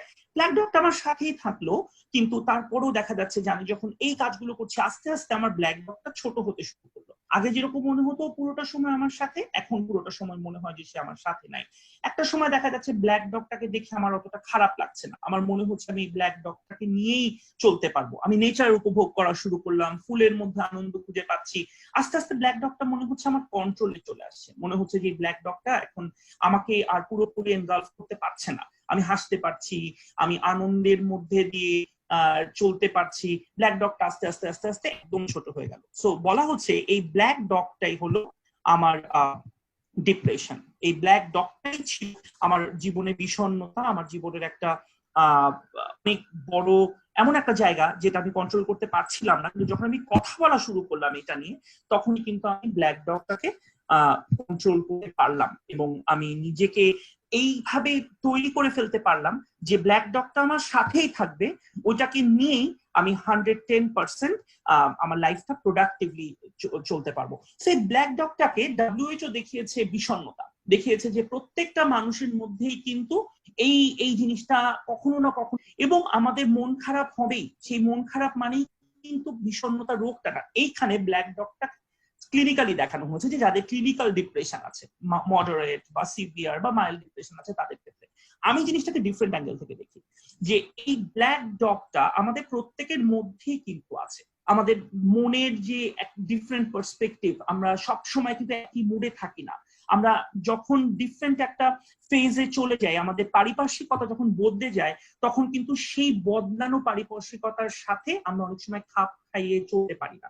তো তখন আমাদের আসলে কি করা উচিত, আমরা যদি সেটা নিয়ে কথা বলি, কার সাথে কথা বলবো? ডিপ্রেশন লেটস টক একটা ক্যাম্পেইন ছিল WHO। সো কার সাথে কথা বলবো সেটাও কিন্তু খুব ইম্পর্টেন্ট। আমি যদি এমন কারোর সাথে কথা বলি যে আমাকে প্রপারলি আমাকে বুঝতে পারছে না, বা যে 110% আমাকে এমন ভাবে সে হয়তো আমাকে জাজ করছে, টক্সিক একটা ফিলিংস দিচ্ছে, যেটা কিন্তু হয় আমাদের দেশে। এবং আমাদের কনফিডেন্সিয়ালিটির জায়গাটা হচ্ছে আমি যদি কাউকে বলি যে আমার এরকম প্রবলেম হচ্ছে, এক নাম্বার কথা সে হয়তো আমার সামনে জিনিসটা বোঝার ভান করবে, দ্বিতীয়ত হচ্ছে সে অন্যদেরকে যে এটা বলবে, কনফিডেন্সিয়ালিটিটা সে পালন করবে না, রাখবে না, অন্যদেরকে বলে হাসাহাসি করবে সেটা নিয়ে। আরেকটা হচ্ছে আমি যদি কোনো কোনো ধরনের কোনো ক্লিনিক্যাল সাপোর্ট আমি সিক করি, তাহলে কিন্তু সেটাও একটা ইস্যু হয়ে দাঁড়াবে যে আচ্ছা ও তো সাইকোলজি বা সাইকিয়াট্রিক ডাক্তারের কাছে তো শুধু পাগল। তো ইস্যুটা হচ্ছে আমি আসলে কি করবো সেটা হচ্ছে আমার জন্য সব থেকে, সেটা হচ্ছে আমাকে এক্সপার্ট ওপিনিয়ন নিতে হবে। যদি ছোট্ট করেও মনে হয় যে জিনিসটা আপনারা কন্ট্রোল করতে পারছেন না, যেটা আপনার মনের উপরে বড় এক ধরনের প্রেশার ক্রিয়েট করছে, আমি 100% প্রেফার করবো যে টক টু অ্যান এক্সপার্ট। তিনি কিন্তু ব্রিচ করবেন না তার কনফিডেন্সিয়ালিটি, কারণ এটাই তার প্রফেশন। এবং এখন একটা সুযোগ, এই সময়টাতে আমাদের যাদের এরকম একটা জায়গা ছিল যে আমরা বলতে পারছিলাম না, তারা যদি মনে করেন যে এই কথাগুলো আপনারা এখন বলবেন, এখন সাইকিয়াট্রিস্ট বা সাইকোলজিস্টরা একদম ফ্রিতে সার্ভিস দিচ্ছেন বা তারা অ্যাভেলেবেল আছেন, কিন্তু এটা নিতে পারেন। পাশাপাশি আপনারা যারা ভলান্টিয়ার হিসেবে করছেন বা মনে করেন যে আপনারা মানুষকে সাহায্য করতে চান, মানসিক স্বাস্থ্য নিয়ে যদি দেখেন কেউ সাফার করছে, আপনারা কিন্তু তাকে প্রপার এক্সপার্টের কাছে সেন্ড করবেন। এবং আমরা নিজেরাও কিন্তু এটা সবসময় মাথায় রাখবো যে আমি জানি না আমার পাশের মানুষটা কিসের মধ্যে দিয়ে যাচ্ছে, তাকে সাপোর্ট করাটা, এবং যতটুকু নন জাজমেন্টাল আমি থাকতে পারবো, আমি কিন্তু তাকে সাপোর্ট করতে পারবো। আরেকটা জিনিস হচ্ছে এই যে মহামারীর একটা মধ্যে দিয়ে আমরা এখন যাচ্ছি, যে মন্দাটা আমরা প্রেডিক্ট করেছি, এখানে কিন্তু বিভিন্ন ধরনের মানসিক স্বাস্থ্য যদি থেকে থাকে, আপনার সমস্যা থেকে থাকে, শুধু ডিপ্রেশন না, এটা যে কোনো ধরনের বাইপোলার ডিসঅর্ডার যদি কারোর থাকে, অ্যালঝেইমার ডিজিজ যদি কারোর থাকে, ডিমেনশিয়া থাকে, এটা কিন্তু এখন মানে খুব সম্ভাবনা আছে যে বেড়ে যাবে। তো সেক্ষেত্রেও একটা ক্লিনিক্যাল সাপোর্টটা নেওয়া আপনাদের জন্য খুবই দরকার। ডোজটা অ্যাডজাস্ট করে নেওয়া, আপনি কিভাবে নেক্সট স্টেপটা যাবেন। আমি যদি আরেকটু একটা জিনিস আগে বলে নিই, সেটা হয়তো সবার বুঝতে অনেক সুবিধা হবে। সেটা হচ্ছে যে খুব ইন্টারেস্টিং একটা ইন্টারেস্টিং আমি বলবো না, খুব অ্যালার্মিং আমরা কয়েকটি ইনফরমেশন রিসেন্টলি পেয়েছি যে যেটা আসলে আগে আমাদের চোখে পড়েনি। প্রত্যেকটা মহামারীর পর দেখা গেছে যে মহামারী বা যুদ্ধ অথবা প্রাকৃতিক দুর্যোগের পরে দেখা গেছে আত্মহত্যার হার কিন্তু ভয়ঙ্করভাবে ভেঙে গেছে, মানে বেড়ে গেছে। যেই সময়টা মহামারীটা চলে, যুদ্ধ বা ইবোলা চলছে বা সার্স যখন হয়েছে বা কোনো ভয়ঙ্কর কোনো সাইক্লোন বা কোনো একটা বন্যা হয়েছে, ওই সময়টাতে সুইসাইডের রেটটা অনেক কম। যেই এটা সংকটটা কেটে গেছে তখন কিন্তু হারটা অনেক বেড়ে গেছে, এবং সেটা একদম 100 বছর আগে যখন স্প্যানিশ ফ্লু হয়েছিল তখনও যতটুকু ছিল, সার্স বা বিভিন্ন ইস্যুতে আমরা দেখেছি যে এরকম মানে এরকম ঘটনা কিন্তু ঘটেছে। আমি আপনাদেরকে আজকে একটা মানে বলে দিব সাইন সিমটম, যেই লক্ষণগুলো দেখে আপনারা বুঝতে পারবেন যে আপনাদের নিজেদের মধ্যেও এরকম কোনো মানে সাইন সিমটম আছে কিনা, অথবা আপনারা আরেকজন কিভাবে সাহায্য করতে পারবেন যদি বারবার কেউ মৃত্যুর কথা বা মরে যাওয়ার কথা বলতে থাকে। এবং মজার ব্যাপার হচ্ছে এখন মানুষ মুখে বলে না, এখন মানুষ সোশ্যাল মিডিয়াতে শেয়ার করে। আপনি যদি দেখেন যে অনেকগুলো মৃত্যু কিন্তু অ্যানালাইসিস করার সুযোগ হয়েছে, আনফরচুনেটলি যে করতে চায়, কিন্তু সোশ্যাল মিডিয়াতে আত্মহত্যার যে প্রকোপটা আমরা দেখেছি, আমার নিজের খুব দুঃখজনক ব্যাপার হচ্ছে আমার ফ্ল্যাটেই, মানে আমার যে বিল্ডিংটাতে আমি থাকি ঢাকাতে আসলে, সেখানেই একজন মডেল আপনারা নিশ্চয়ই পেপারে দেখেছেন 2 বছর আগে আত্মহত্যা করেছে লাইভে ভিডিওতে তার হাজবেন্ডকে দেখিয়ে। এবং সেটা আমাদের ফ্ল্যাটেই ছিল, যার সাথে আমাদের কখনো কথা বলার সুযোগ হয়নি, কারণ আমাদের সমাজটা এখন এমন যে একই বিল্ডিং এ আমরা 10-20 বছর থাকলেও আমরা অন্য মানুষের সাথে কথা বলি না। সো আমরা পরে জেনেছি যাচ্ছে এটা আমাদের বাসাতেই ছিল। সো এই যে তার আগে দেখা গেছে সে নাকি 4-5 বার করে হচ্ছে তার মৃত্যুর কথা সে সোশ্যাল মিডিয়াতে শেয়ার করেছে যে আমি মরে যাবো, আমি মরতে চাই। তো যদি কাউকে দেখেন বারবার এরকম কিছু শেয়ার করছে, এটা কিন্তু একটা অ্যালার্মিং পয়েন্ট। বড় কোনো অপরাধ বোধ বা কোনো গ্লানির কথা কিন্তু বলবে যে মানুষটা চিন্তা করছে, যার তার জীবনের যে দুঃখের জায়গাটা আছে বা তার জীবনে যদি কোনো অপরাধ বোধ থেকে থাকে, সেটা কিন্তু সে তখন প্রকাশ করা শুরু করবে, কারণ তার মাথার একটা সাইড, একটা জায়গা বলছে যে আমি বাঁচতে চাই না, তাহলে আমার এই অপরাধ বোধ বা গ্লানিটা বলে ফেলা উচিত। অন্যের প্রতি বোঝা হয়ে থাকা, যে আমি কারোর প্রতি বোঝা হয়ে যাচ্ছি, আমার জীবনের আর কোনো মূল্য নেই, এরকম কিছু স্টেটমেন্ট আসবে। সো আপনাদেরকে বলার উদ্দেশ্য হচ্ছে এটা, যেহেতু আপনারা ভলান্টিয়ারিজমের সাথে একদম খুব স্পষ্টতই জড়িত, যদি আপনারা এরকম কোনো সাইন দেখেন, তাহলে আত্মহত্যা কিন্তু বাংলাদেশে খুব কমপ্লিকেটেড একটা সিচুয়েশনের মধ্যে আমরা আছি যারা আমরা মানসিক স্বাস্থ্য নিয়ে কাজ করি। কারণ আমাদের এখানে এটাকে এখনো আমি যতটুকু জানি যে লিগালি এটাকে খুব অপরাধ হিসেবে ধরা হয়, যিনি মারা যাচ্ছেন তিনি অপরাধী, এবং আলটিমেটলি তার পরিবারকেও হ্যারাসমেন্টের অনেক ধরনের ইস্যু আসে। সেক্ষেত্রে পুলিশকেও আপনি রিপোর্ট করতে পারেন। এখন অর্গানাইজেশন আছে যারা আত্মহত্যা রিপোর্টিং থেকে বেটার আমি মনে করবো যে আপনি একটু যদি কোনো মানসিক স্বাস্থ্য এক্সপার্টের সাথে তখনই কথা বলে নেন যে আমি এই সাইন সিমটম গুলো দেখতে পাচ্ছি, আমার বন্ধু বা আমি এই প্রোফাইলটার মধ্যে আমি কি করতে পারবো, ওই মানসিক স্বাস্থ্য এক্সপার্ট কিন্তু প্রপার জায়গাতে সেটা পৌঁছে দিবেন যে কিভাবে তাকে ডিল করা যাবে। আমি খুব মনে করি যে আমরা একটা দুর্বল অবস্থানে আছি, যে স্পেসিফিকলি ফ্যামিলিকে হ্যারাস না করে বা তাকে প্রপারলি কাউন্সিলিং করা, এইটার জায়গাটাতে আমরা ক্লিয়ার না, বাট উই উইল ট্রাই কিভাবে এটা করা যায়। নেক্সট হচ্ছে তার অনুভূতির প্রকাশ দেখে কিভাবে হবে। অনেক বেশি স্যাড, অনেক বেশি চিন্তা, দুঃখ বা ক্রোধ, দেখেন স্যাডনেস আসতে পারে, দুঃখী হতে পারে, অনেক বেশি টেনশন তার থাকতে পারে, অনেক বেশি রাগ তার মধ্যে থাকতে পারে, অসহনীয় মানসিক বা শারীরিক কষ্টের কথা সে বলবে, যেটা হয়তো ফিজিক্যালি আপনি এক্সপ্লেইন করতে পারবেন না। শারীরিক কষ্ট সে বলছে, কিন্তু হয়তো সেই শারীরিক কষ্টটা আসলে তার তখন থাকার কথা না। শূন্যতা বা নিরাশা বা আটকে পড়া বা বেঁচে থাকার কোনো কারণ খুঁজে না পাওয়া। আমি খুব শীঘ্রই এই যে কথাগুলো আমি বলছি এটাকে আমরা একটা ফ্লায়ারের মতো করে পাবলিশ করবো, হয়তো কালকে বা পরশু।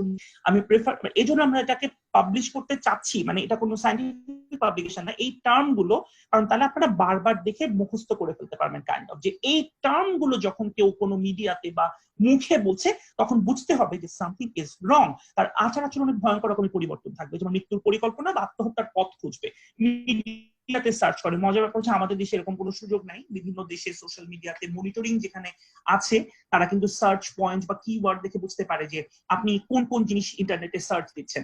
বন্ধুত্ব থেকে আলাদা করে নেওয়া, এটা খুব ইম্পর্টেন্ট, যেটা আমরা বাংলাদেশেও দেখেছি যে যিনি আত্মহত্যা করেন বা করেছেন অনেকেই কিন্তু খুব রিসেন্ট টাইমে মানে আত্মহত্যা করার আগে কাছের মানুষদের থেকে আনুষ্ঠানিকভাবে বিদায় নিয়েছে।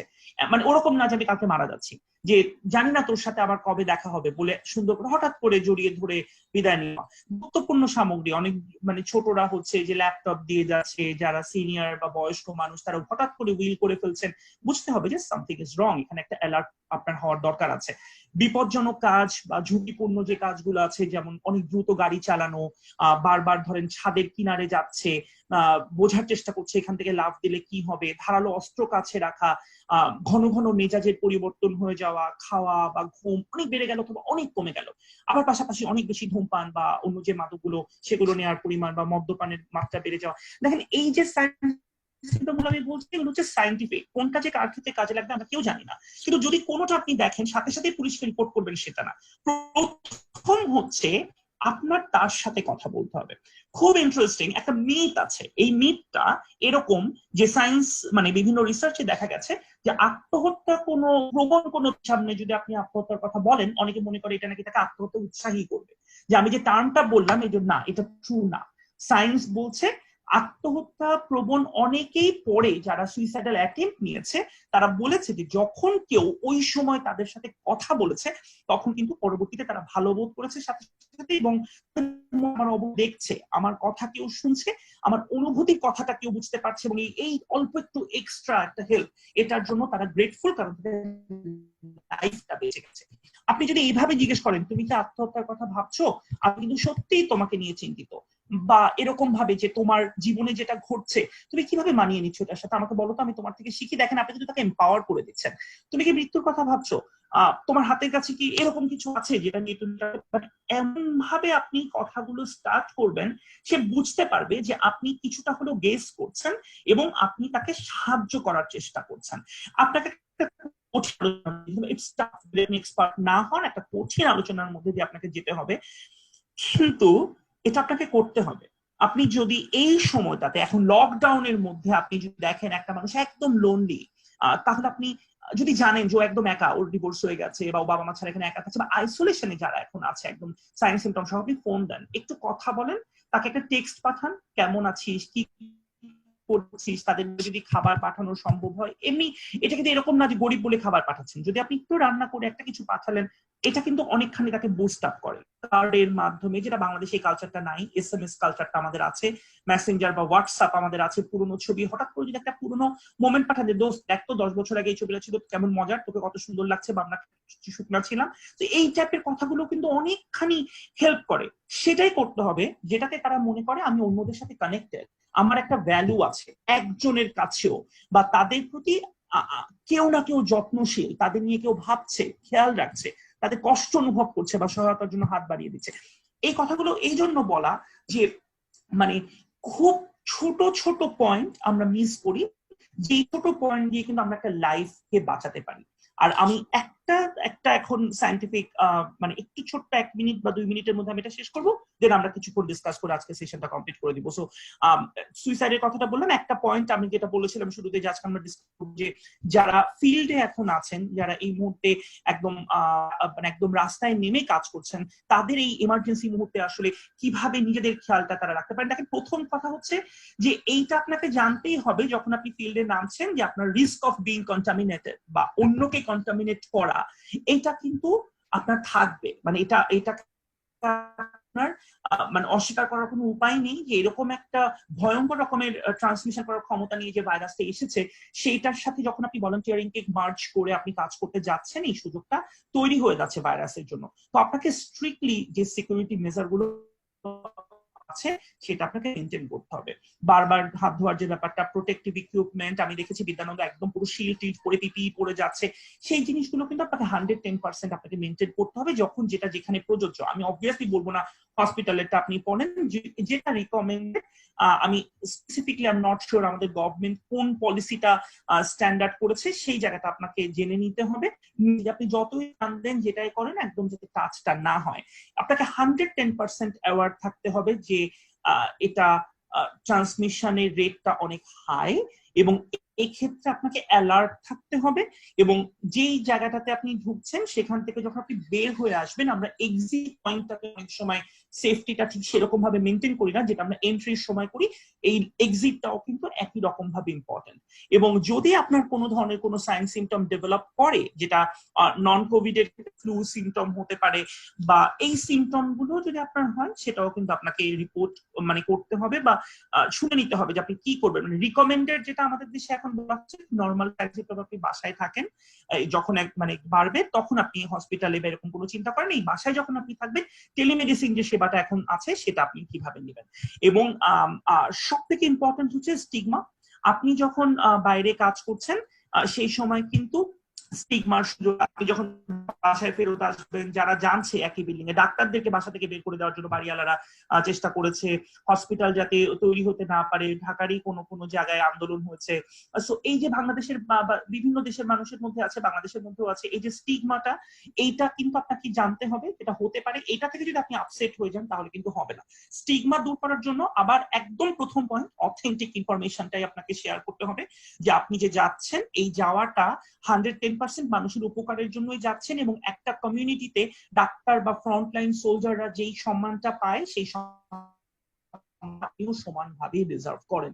সেই জিনিসটাও আসলে আমাদের সোসাইটির মানুষের বোঝার অনেক অনেক বেশি দরকার। এবং একদম বটম লাইন হচ্ছে, আপনারা যদি কখনো মনে করেন যে আপনাদের কোনো সাপোর্ট দরকার, একদম ওয়েট করবেন না, একদম ওই মুহূর্তে চেষ্টা করবেন যাতে সাপোর্ট আপনারা নিতে পারেন। So thank you. আমি অনেক কথা 1 ঘন্টা ধরে বলেছি, যেটা আসলে আমার 45 মিনিটে শেষ করা উচিত ছিল। যারা আছেন 51 আমি দেখতে পাচ্ছি, তার মানে আরো 50 জন আছেন। আপনারা যদি কোনো কনসার্ন থাকে, আমার মনে হয় যে we can discuss for 15 more minutes. তাই না তানিম? আমরা কি আরো 10-15 মিনিট কথা বলতে পারি যদি অডিয়েন্স? হ্যাঁ ভাই, অবশ্যই কথা বলতে পারি। তো এনিওয়ান, মানে আমার যতটুকু আজকে বলার কথা বা বলা আমি মনে করেছি দরকার, সেটা আমি জানিয়েছি। যদি আরো কোনো স্পেসিফিক কোশ্চেন থাকে please feel free to ask me.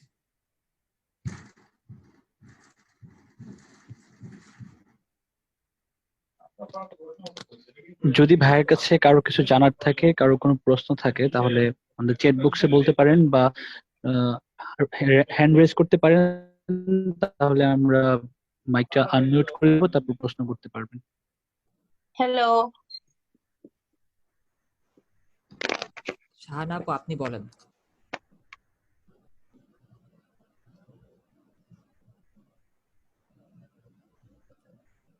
Hello আপু, আপনি প্রশ্নটা করতে পারেন।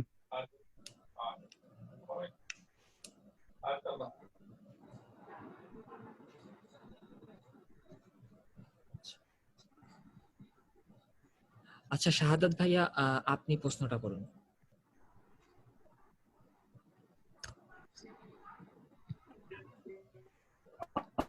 আমার প্রশ্নটা হচ্ছে যে ভাই একটা কথা বলছে, ভাবে কথাটা শুনতে পাই না, আমার একটু নেট ডিস্টার্ব করছিল। কথাটা হচ্ছে যে মহামারী বা যে কোনো দুর্যোগের পরবর্তীতে কি সুইসাইডের হারটা বেড়ে যায় না কমে যায়? আমি ঠিক আসলে খেয়াল করি। এটার উত্তরটা হচ্ছে বেড়ে যায়। এটার বেড়ে যাওয়ার পেছনেও কতগুলো সায়েন্টিফিক এক্সপ্লেনেশন আছে। মানে যেটা সায়েন্টিফিক্যালি দেখা গেছে যে যখন মহামারী বা দুর্যোগটা চলে, সেটা ন্যাচারাল ডিজাস্টার হতে পারে, মানে বন্যা বা একদম যদি প্রলংড কোনো খরা বা এরকম কিছু হয়, বিভিন্ন দেশেই হয়েছে। এবং যদি কোনো যুদ্ধ, লম্বা সময় যুদ্ধ থাকে, তার পরবর্তীতে দেখা গেছে সুইসাইডের হারটা অনেক বেড়ে গেছে। প্রথম কারণটা হচ্ছে অর্থনৈতিক। তার কারণ হচ্ছে যে একটা সার্টেন টাইমে অলরেডি, যদি আপনারা নোটিস করে থাকেন, বাংলাদেশে কিন্তু 3টা অ্যাজ পার, মানে আমি যতটুকু নোটিফাইড হয়েছি, যে 3টা মৃত্যুর ঘটনা আমরা অলরেডি দেখেছি। এখন কিন্তু মহামারীটা পিকে পৌঁছেছে কিনা আমরা সেটা জানি না, কিন্তু এর মধ্যেই ঘটেছে।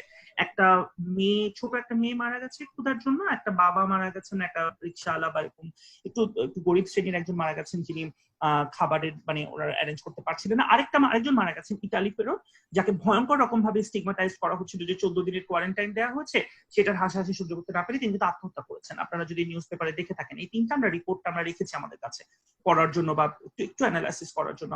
সো খুব ইন্টারেস্টিং যে আমাদের মানে মহামারী চলাকালীন অলরেডি আমরা 3টা আত্মহত্যা দেখেছি, এবং মহামারীর পরে আমরা আশঙ্কা করছি যে একটা নির্দিষ্ট শ্রেণীর, স্পেশালি যারা একদমই তৃণমূল বা একদমই প্রো পুয়ার শ্রেণী যারা আছেন, সেখানে কিন্তু এরকম হতে পারে। এখন আমরা কিভাবে সেটাকে ট্যাকেল দিব, আমরা আদৌ সেটাকে কোনো গুরুত্ব দিচ্ছি কিনা, এই যে স্ট্যাটিস্টিক্সটা আমরা দেখতে পাচ্ছি বিভিন্ন দেশে সার্সের পরে তাইওয়ানের মতো জায়গায় বা হংকং এ বা ইবোলাতে আফ্রিকাতে যে ঘটনাগুলো ঘটেছে বা ইকোনমিক ক্রাইসিসের পর, দেখুন সবগুলো ক্রাইসিসকে কিন্তু আমরা ডিজাস্টারের মধ্যে ইনক্লুড করতে পারি, সেটা ম্যানমেড হোক সেটা ন্যাচারাল হোক। ন্যাচারাল ডিজাস্টার মানেই কিন্তু যে বন্যা, খরা বা মানে যে ওয়াইল্ড ফায়ার সেটা কিন্তু না। এখন যে দুর্যোগটা যাচ্ছে এটাও কিন্তু একটা নেচার ক্রিয়েটেড দুর্যোগ, যদি না আপনি মনে করেন এটা একটা কনস্পিরেসি থিওরি। হ্যাঁ, সো সেই ক্ষেত্রে এই দুর্যোগ পরবর্তী সময়ে আমরা চাই না এরকম কিছু ঘটুক, কিন্তু আমাদের গবেষণা, আমাদের না মানে গবেষণা বলছে যে এরকম ঘটেছে। সো এটা একটা টাইম যে we need to discuss about it, এবং এটা একটা টাইম যে আমাদেরকে একটা সলিউশন চিন্তা করতে হবে যে কিভাবে আমরা তাদেরকে সাপোর্ট করতে পারি যাতে এটা না হয়। ভাই আমার একটা প্রশ্ন ছিল যে আমরা রিসেন্টলি এরকম জেনেছিলাম যে এই করোনা ভাইরাসটা ওল্ডার এজ পিপলের জন্য বেশি মারাত্মক বা বেশি ক্ষতিকর, বা ওনাদের ডেথটা বেশি হচ্ছে। তো যার কারণে দেখা গেছে অনেক জায়গায় যারা যারা বাবা মা বা দাদু নানু যারা বৃদ্ধ আছেন তাদের মধ্যে একটা মানসিক প্রভাব পড়ছে, বা অনেকে তাদেরকে বোঝা মনে করছে। তো এটা কিভাবে ডিল করতে পারি? এক্সেলেন্ট একটা প্রশ্ন। আমি আরেকটা ছোট্ট সেশন নিয়েছিলাম সেদিন, সেখানেও এই প্রশ্নটা এসেছে এবং এটা খুবই খুবই ইম্পর্টেন্ট একটা প্রশ্ন। এটা হচ্ছে তাদেরকে একদম স্পষ্ট করে বোঝাতে হবে যে হ্যাঁ এটার এই করোনা ভাইরাসটার এইজ গ্রুপটা হচ্ছে 60+। সব দেশে যেটা দেখা গেছে যে হচ্ছে কিন্তু সবার, মানে একদম সব বয়সী। এখন আমি বলবো যে এরকম ছোটদের হবে না, শিশুদের 10 বছরের নিচে এরকম একটা তথ্য ছিল, সেটাও কিন্তু এখন অ্যাপ্লিকেবল নাই, কারণ 4 বছরের একটা শিশু বাংলাদেশেই মারা গেছে, যদিও তার কোমরবিডিটি ছিল, সেটা ডিফারেন্ট ইস্যু, কিন্তু মারা গেছে বাংলাদেশে একটা, এবং 9 মাসের বাচ্চা নিউবর্ন বেবিরও হচ্ছে। আমার এখানে সাজেশনটা হচ্ছে যে তাদেরকে জানাতে হবে যে হ্যাঁ তোমরা ভালনারেবল এই বয়স গ্রুপটাই, এবং তোমাদেরকে এটা মানতে হবে যে যে হঠাৎ করে যেই অসুখটা এসেছে সেটার জন্য তোমাদের কিছু পলিসি, কিছু কথা গভর্নমেন্ট থেকে বলা হচ্ছে, এটা মেনে নিতে হবে। পাশাপাশি তাদেরকে সাকসেস রেট গুলো দেখাতে হবে ভাইয়া। সেটা হচ্ছে যে 99 বছরের বয়স্ক একজন ইংল্যান্ডে বেঁচে ফিরে এসেছেন, 102 বছরের আমি দেখেছি একজন এরকম। এই স্টোরি গুলোকে যদি আপনারা দেখেন, এইগুলোকে আপনারা পড়বেন। করোনা গলার মধ্যে 4 দিন আটকে থাকে কিনা, বা একটা বাচ্চা ঘুম থেকে উঠে করোনার ওষুধ বলে দিল কিনা, বা ওষুধ নিয়ে অসংখ্য ডিবেট, এগুলো না করে যদি হচ্ছে আপনারা মানে প্রত্যেকে স্পেসিফিকলি দেখেন যে সাকসেস আনন্দের স্টোরিগুলো, যে 102 বছরের একটা বয়স্ক মহিলা, এটা বাবা বা মাকে বা দাদা বা দাদিকে দেখাবেন যে দেখো এরকম যদি হতে পারে কেন তুমি কেন পারবা না। এবং আমাদের যে বয়স্ক বাবা মারা আছেন ওনারাই কিন্তু মানে নিয়ম মানছেন না বেশি।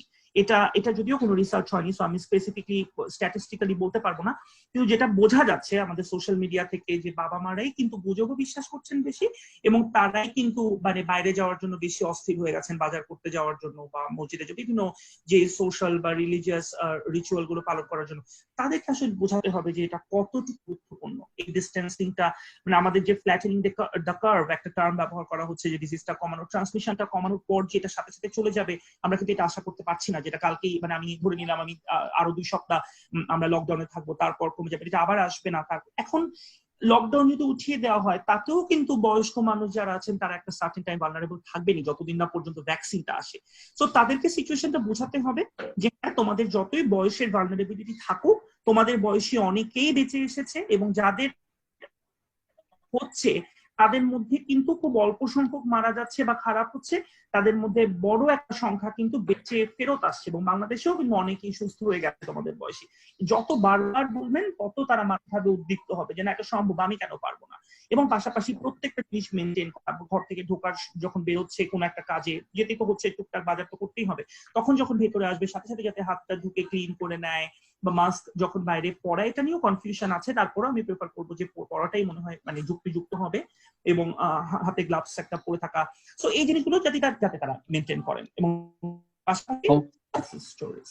ওকে ভাই, থ্যাংক ইউ ভাইয়া। ভাই আমাদের চ্যাট বক্সে 2টা প্রশ্ন এসেছে, আমি যদি একটু পড়ে শোনাই আপনাকে।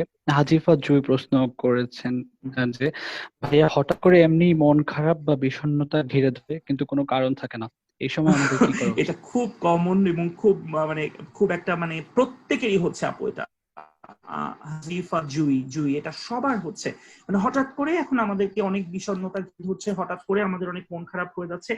এই সময়টাতে আসলে মন ভালো করার জন্য যে টেকনিক গুলো আমি বলবো সেটা আসলে কাস্টমাইজ, এটা এক একজনের জন্য এক একটা প্রযোজ্য। যে বাসায় করোনা অলরেডি অ্যাটাক করেছে, আমি কালকে আবার আমাদের একটা আমি জাস্ট একটু পার্সোনাল এক্সপিরিয়েন্স শেয়ার করছি। আমাদের একটা গ্রুপ আছে অনুপ্রাণন, এটা আমরা রিসেন্টলি ফর্ম করেছি, suicide and self harm prevention network. So এই অনুপ্রাণন গ্রুপটা আপনারা ফলো করতে পারেন চাইলে, এখানে আমরা অনেক ইনফরমেশন শেয়ার করি। সো এই গ্রুপটার একজন অ্যাডমিন, মানে one of the co founder, তার বাসায় আর দুই মামা নিউ ইয়র্কে মারা গেছে, দুই মামাই মারা গেছে। তার বাসায় এক মামাতো ভাই, এক মামাতো বোন মারা গেছে। 13 জন মনে হয় দুই পরিবারের সদস্য ছিল, 9 জন আইসিইউতে ছিল, 9 জনের মধ্যে 5 জন অলরেডি মারা গেছে। সো ওর যে দুঃখটা, কালকে যে এখন যদি ওকে আমি বলি আপু তুমি তোমার যে হঠাৎ করে মন খারাপ হয়ে যাচ্ছে, তুমি প্লিজ একটা মুভি দেখো আনন্দের, এটা কিন্তু এটা আসলে আমি বলতে পারবো না তাকে, কারণ এটা তার জন্য অ্যাপ্লিকেবল হবে না। সো তাকে আমি যেটা সাজেস্ট করেছি, তোমার এই যে হঠাৎ, ওর তো অবভিয়াসলি এখন রিজন আছে, ও ছাড়াও যারা আছে, যারা রিলিজিয়াস মানে বিশ্বাস করেন, তারা যদি একটু ধর্মীয় বই পড়েন, অনেকেই এটাতে অনেক মানে মনে করেন তারা উদ্দীপ্ত হন, অবভিয়াসলি সেটা আপনারা করেন। যদি আপনারা ক্রিয়েটিভ কোনো কাজ পছন্দ করেন, খুব মজার ব্যাপার কি জানেন, মানে অনেকেই বলছে আমি যদি একটু ভালো কাপড় চোপড় পরি, আমি একটু সুন্দর করে সেজে গুজে কিছুক্ষণ বাসার মধ্যে ঘুরি, আমার ভালো লাগবে, পরে মানে কোনো আপত্তি নাই, মানে এটাতে কোনো অসুবিধা নাই। আপনি যদি মনে করেন আপনি সোশ্যাল মিডিয়াতে শেয়ার করলে মানুষ পচা কথা বলবে, আপনার খুব ক্লোজ ফ্রেন্ডের গ্রুপ থাকতে পারে, সেরকম একটা গ্রুপ করে নিয়ে সেখানে শেয়ার করেন, সেখানে আপনারা কথা বলেন। ফ্রেন্ডদের একটা গ্রুপ করে নিয়ে তাদের সবার মানে পুরোনো বন্ধুদের সাথে কথা বলতে পারেন। এটা আসলে খুবই পার্সন টু পার্সন স্পেসিফিক, যে যেই কাজটা আপনার করতে ভালো লাগে সেই কাজটা আপনার তখনই করা উচিত, মনটাকে একটু ডেভিয়েট করে। যতখানি আপনি লিমিট করতে পারবেন মিডিয়া এই মুহূর্তে, যে number of death, number of cases, সেটা আপনাকে বেশি হেল্প করবে। আপনি খেয়াল করে দেখবেন আপনার হঠাৎ করে মন খারাপটা কখন হচ্ছে, যখন আপনি সোশ্যাল মিডিয়াতে একটা খুব কঠিন বা খারাপ একটা নিউজ দেখে আপনি গিয়েছেন, তার কিছুক্ষণ 2-3 ঘন্টা পরে দেখবেন আপনার এই অ্যাকিউট স্ট্রেসটা বা হঠাৎ করে বিষণ্ণতাটা আপনাকে ঘিরে ধরছে, আপনার ব্রেন প্রসেস করতে থাকে যে নাম্বারটা। যদি প্রয়োজন হয় 2 দিন 3 দিন দেখেন না, কয়জন মারা গেল পুরো বিশ্বে, বাংলাদেশে, কোনো অসুবিধা নেই, এটা না দেখলে আমাদের এমন কোনো ক্ষতি হয়ে যাবে না। ওই সময়টুকু আপনি ডেভিয়েট করেন যে সব নর্মাল আছে, এবং আপনি নিজেকে উদ্দীপ্ত রাখার জন্য যেটা আপনি মনে করেন আপনি ইফেক্টিভলি কোনো, যদি রান্না করতে আপনি পছন্দ করেন, আমি কিন্তু অনেক নতুন নতুন রান্না শিখেছি, আই এম ভেরি হ্যাপি যে আমি এই লকডাউনটাকে ইফেক্টিভলি ইউটিলাইজ করার জন্য কয়েকটা নতুন রান্না শিখেছি ইউটিউব থেকে, ওরকম দেখতে পারেন। মজার কিছু শেয়ার করতে পারেন ফ্রেন্ডদের মধ্যে। অবভিয়াসলি এগুলো অ্যাপ্লিকেবল হবে না যদি আপনার পরিবারে কেউ অসুস্থ থাকে। খুব ইফেক্টিভ স্ট্র্যাটেজি হচ্ছে, মানে যদি আপনি নর্মাল একটা সিচুয়েশনে থাকেন, টক টু ইউর ফ্রেন্ড, বা যার সাথে কথা বললে আপনার ভালো লাগে, সাথে সাথে আপনি কথা বলবেন একদম ইনস্ট্যান্টলি। সো এটা আপনার ভালো লাগবে। ওকে, সো আরেকটা প্রশ্ন কি ছিল?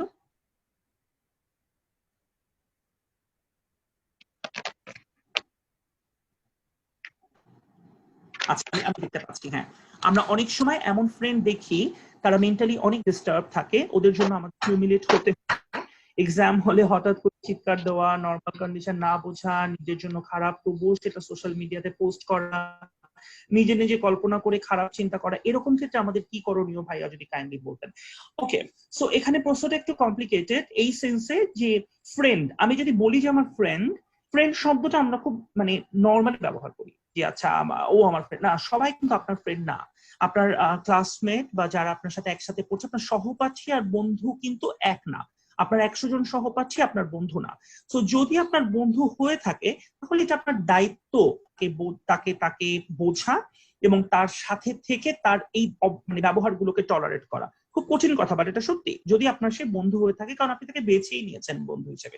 যদি সে সহপাঠী হয়ে থাকে, যার ডিস্টার্বিং, দেখুন এখানে কিন্তু অনেকগুলো ফ্যাক্টর। একটা হচ্ছে যে আপনি বলছেন যে মেন্টালি সে অলরেডি ডিস্টার্ব, যদি সে মেন্টালি ডিস্টার্বড হয়ে থাকে, আপনি যদি মনে করেন আপনি তাকে সাহায্য করতে চান, আপনি তাকে আলাদা করে কনফিডেন্সিয়ালি কথা বলেন, ছেলে বা মেয়ে, আপনি কালচারাল যে সেন্সিটিভিটিটা আমাদের দেশে আছে সেভাবেই আপনি কথা বলেন যে আচ্ছা তোমার কি কোনো কারণে মনে হচ্ছে তোমার সাপোর্ট দরকার, আমি তাহলে তোমাকে সাহায্য করতে পারি, আমার কাছে লিস্ট আছে বা আমি জানি কোথায় গেলে তুমি সাপোর্ট পাবা।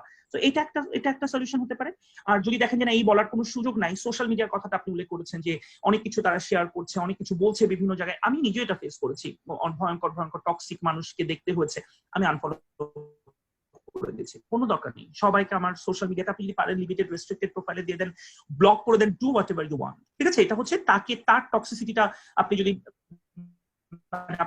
দেখতে না চান। আমি যদিও ব্লগ বা অল দ্যাট এই জিনিসগুলোকে আমি খুব একটা সাপোর্ট করি না, আমি এই জন্য বলছি যে অনেকেই এই সাজেশন বলেছেন যে আমার ভালো লেগেছে। ইস্যুটা হচ্ছে যে একটা সোশ্যাল একটা গ্রুপে দেখেছিলাম একবার যে ও আচ্ছা আপনার রিলেশনশিপে প্রবলেম হচ্ছে, গার্লফ্রেন্ডের ছবি ছিঁড়ে ফেলেন। জীবন কিন্তু জাবুই মেক মুভি না, হ্যাঁ, মানে এটাও বুঝতে হবে যে জীবনটা আমরা কোনো চলচ্চিত্রের সাথে আমরা কম্পেয়ার করতে পারবো না।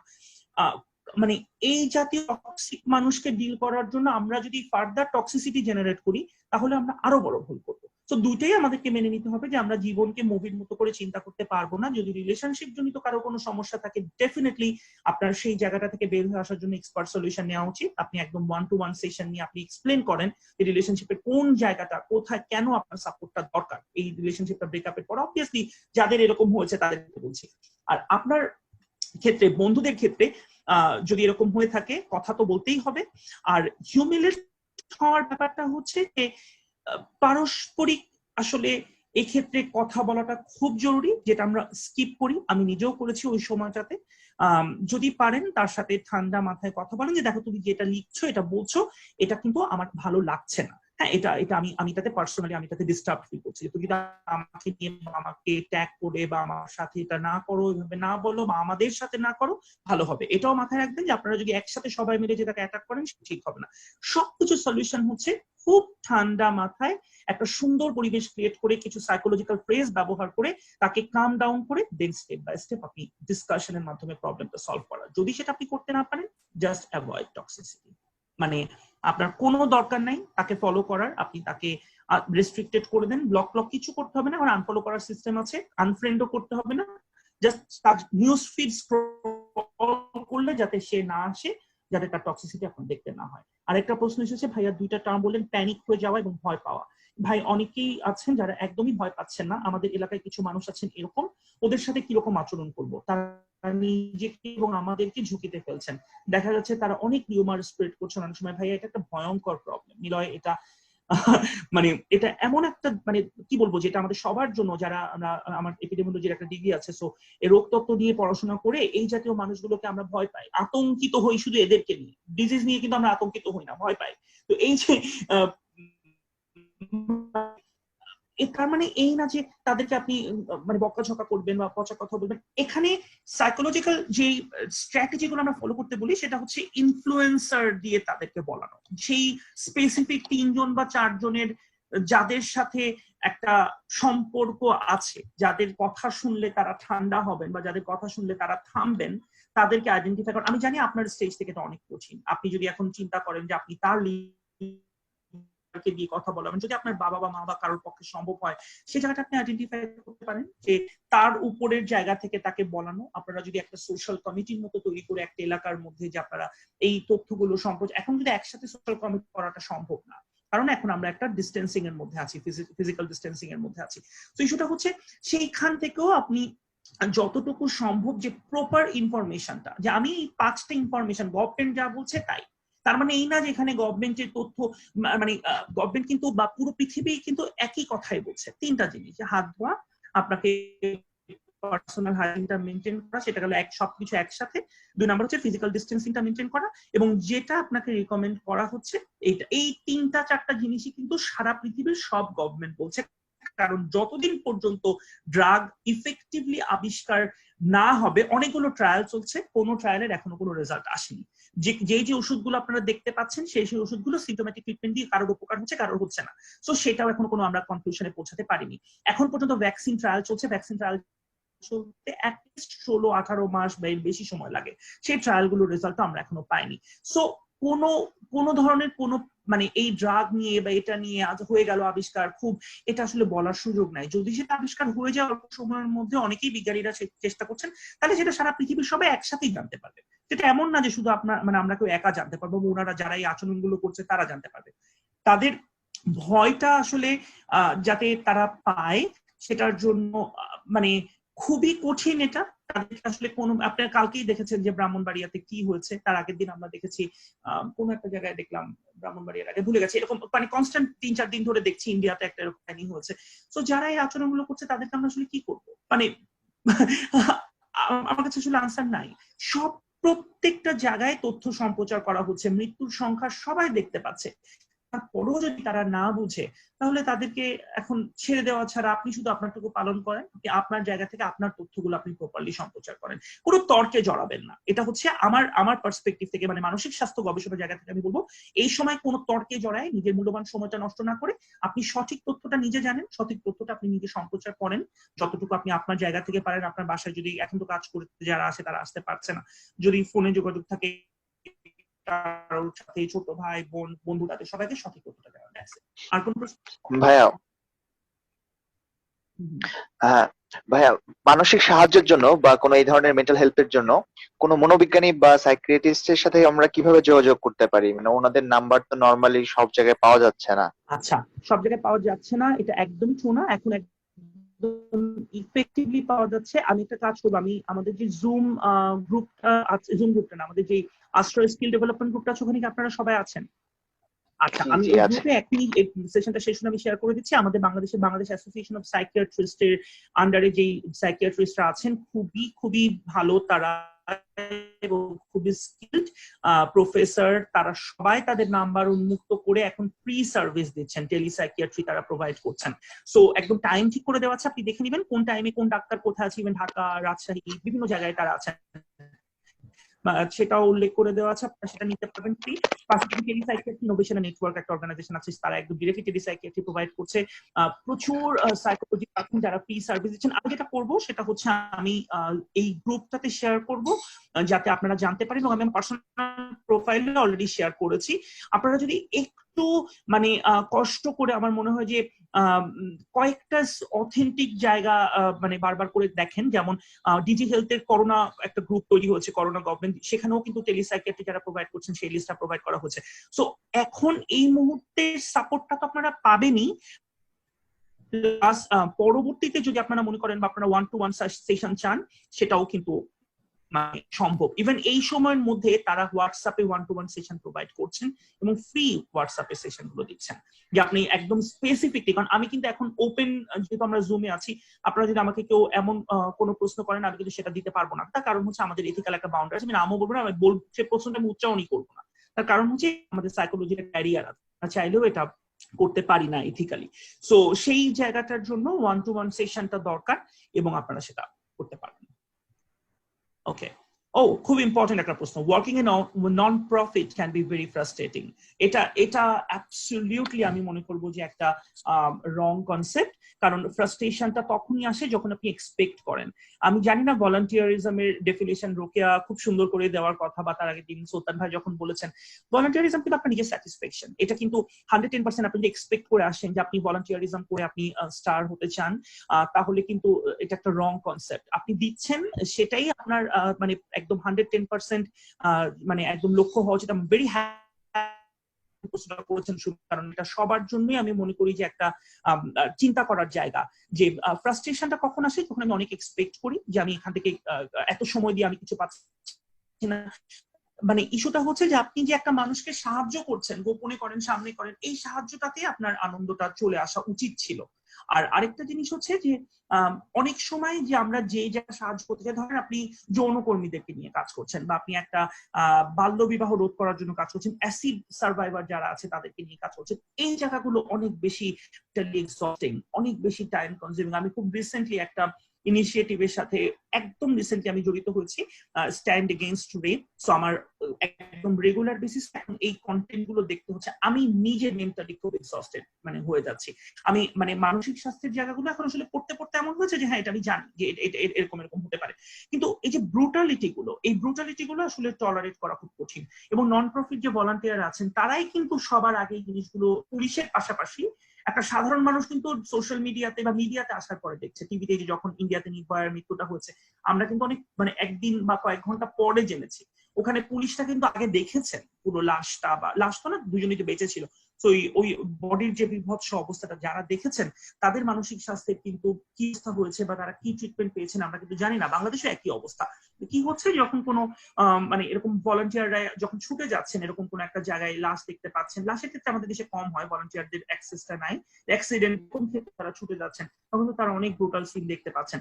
এই ক্ষেত্রে ফ্রাস্ট্রেশনটা আসাটা স্বাভাবিক, যে আমি এত ট্রমাটিক এক্সপেরিয়েন্সের মধ্যে দিয়ে যাচ্ছি, এত ভয়ঙ্কর ভয়ঙ্কর আমি নিজের লাইফ রিস্ক করে আমি করছি, কিন্তু আমি আলটিমেটলি বেনিফিটেড হচ্ছি না। ওই যে চেষ্টাটা আপনি করছেন অ্যাসিড সার্ভাইভারদের জন্য, চেষ্টাটা আপনি করছেন একটা কঠিন একটা গ্রুপকে যারা মার্জিনালাইজড একটা কমিউনিটি, তাদেরকে আপনি সাহায্য করার চেষ্টা করছেন, এই চেষ্টাটার মধ্যেই আনন্দ। মাইন্ডসেটটা খুব ইম্পর্টেন্ট, মানে এই সেন্সে যে আমরা চেষ্টা করি মানসিক স্বাস্থ্য যখন কথা বলি আমরা বলি যে আপনার দেখেন আজকের ডিসকাশন শুরুই কিন্তু হচ্ছে গোল সেটিং দিয়ে। সো আপনি যখন মাইন্ডসেট করে নেবেন যে আমি কাজটা করব, আমি ফলটা দেখবো না, আমি সাহায্য করতে এসেছি, আমি আমার নিয়তে কাজটা ঠিকঠাক মতো করবো, সো আপনার আনন্দ ওখান থেকে হয়ে গেল। এবং ফ্রাস্ট্রেশনের জায়গাটা মানে একদম নিজেকে ডিফাইন করে নেবেন যে আমি কাজটুকু করলাম, আমি চলে যাচ্ছি, দ্যাটস ইট। সো কোনো এক্সপেকটেশন রাখবেন না যে আমি করলাম, ওরা কেন আমার ইচ্ছে যে করলাম, আমার নাম কেন আসলো না।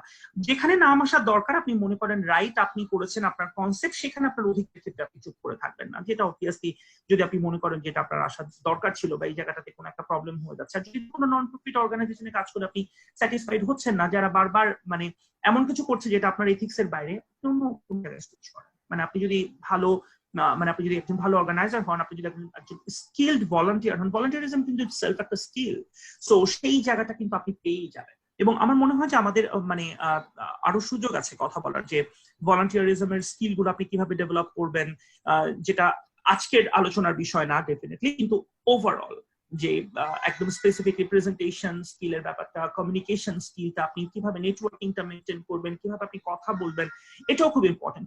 কোন টোনে আপনি কার সাথে কথা বলবেন এবং কোন ল্যাঙ্গুয়েজটা আপনি ব্যবহার করবেন, লিঙ্গুইস্টিক অ্যাডাপ্টেশনটাও খুব ইম্পর্টেন্ট। সো প্রত্যেকটা জিনিস আসলে আমরা এটা নিয়ে কথা বলতে পারি ইন ফিউচার।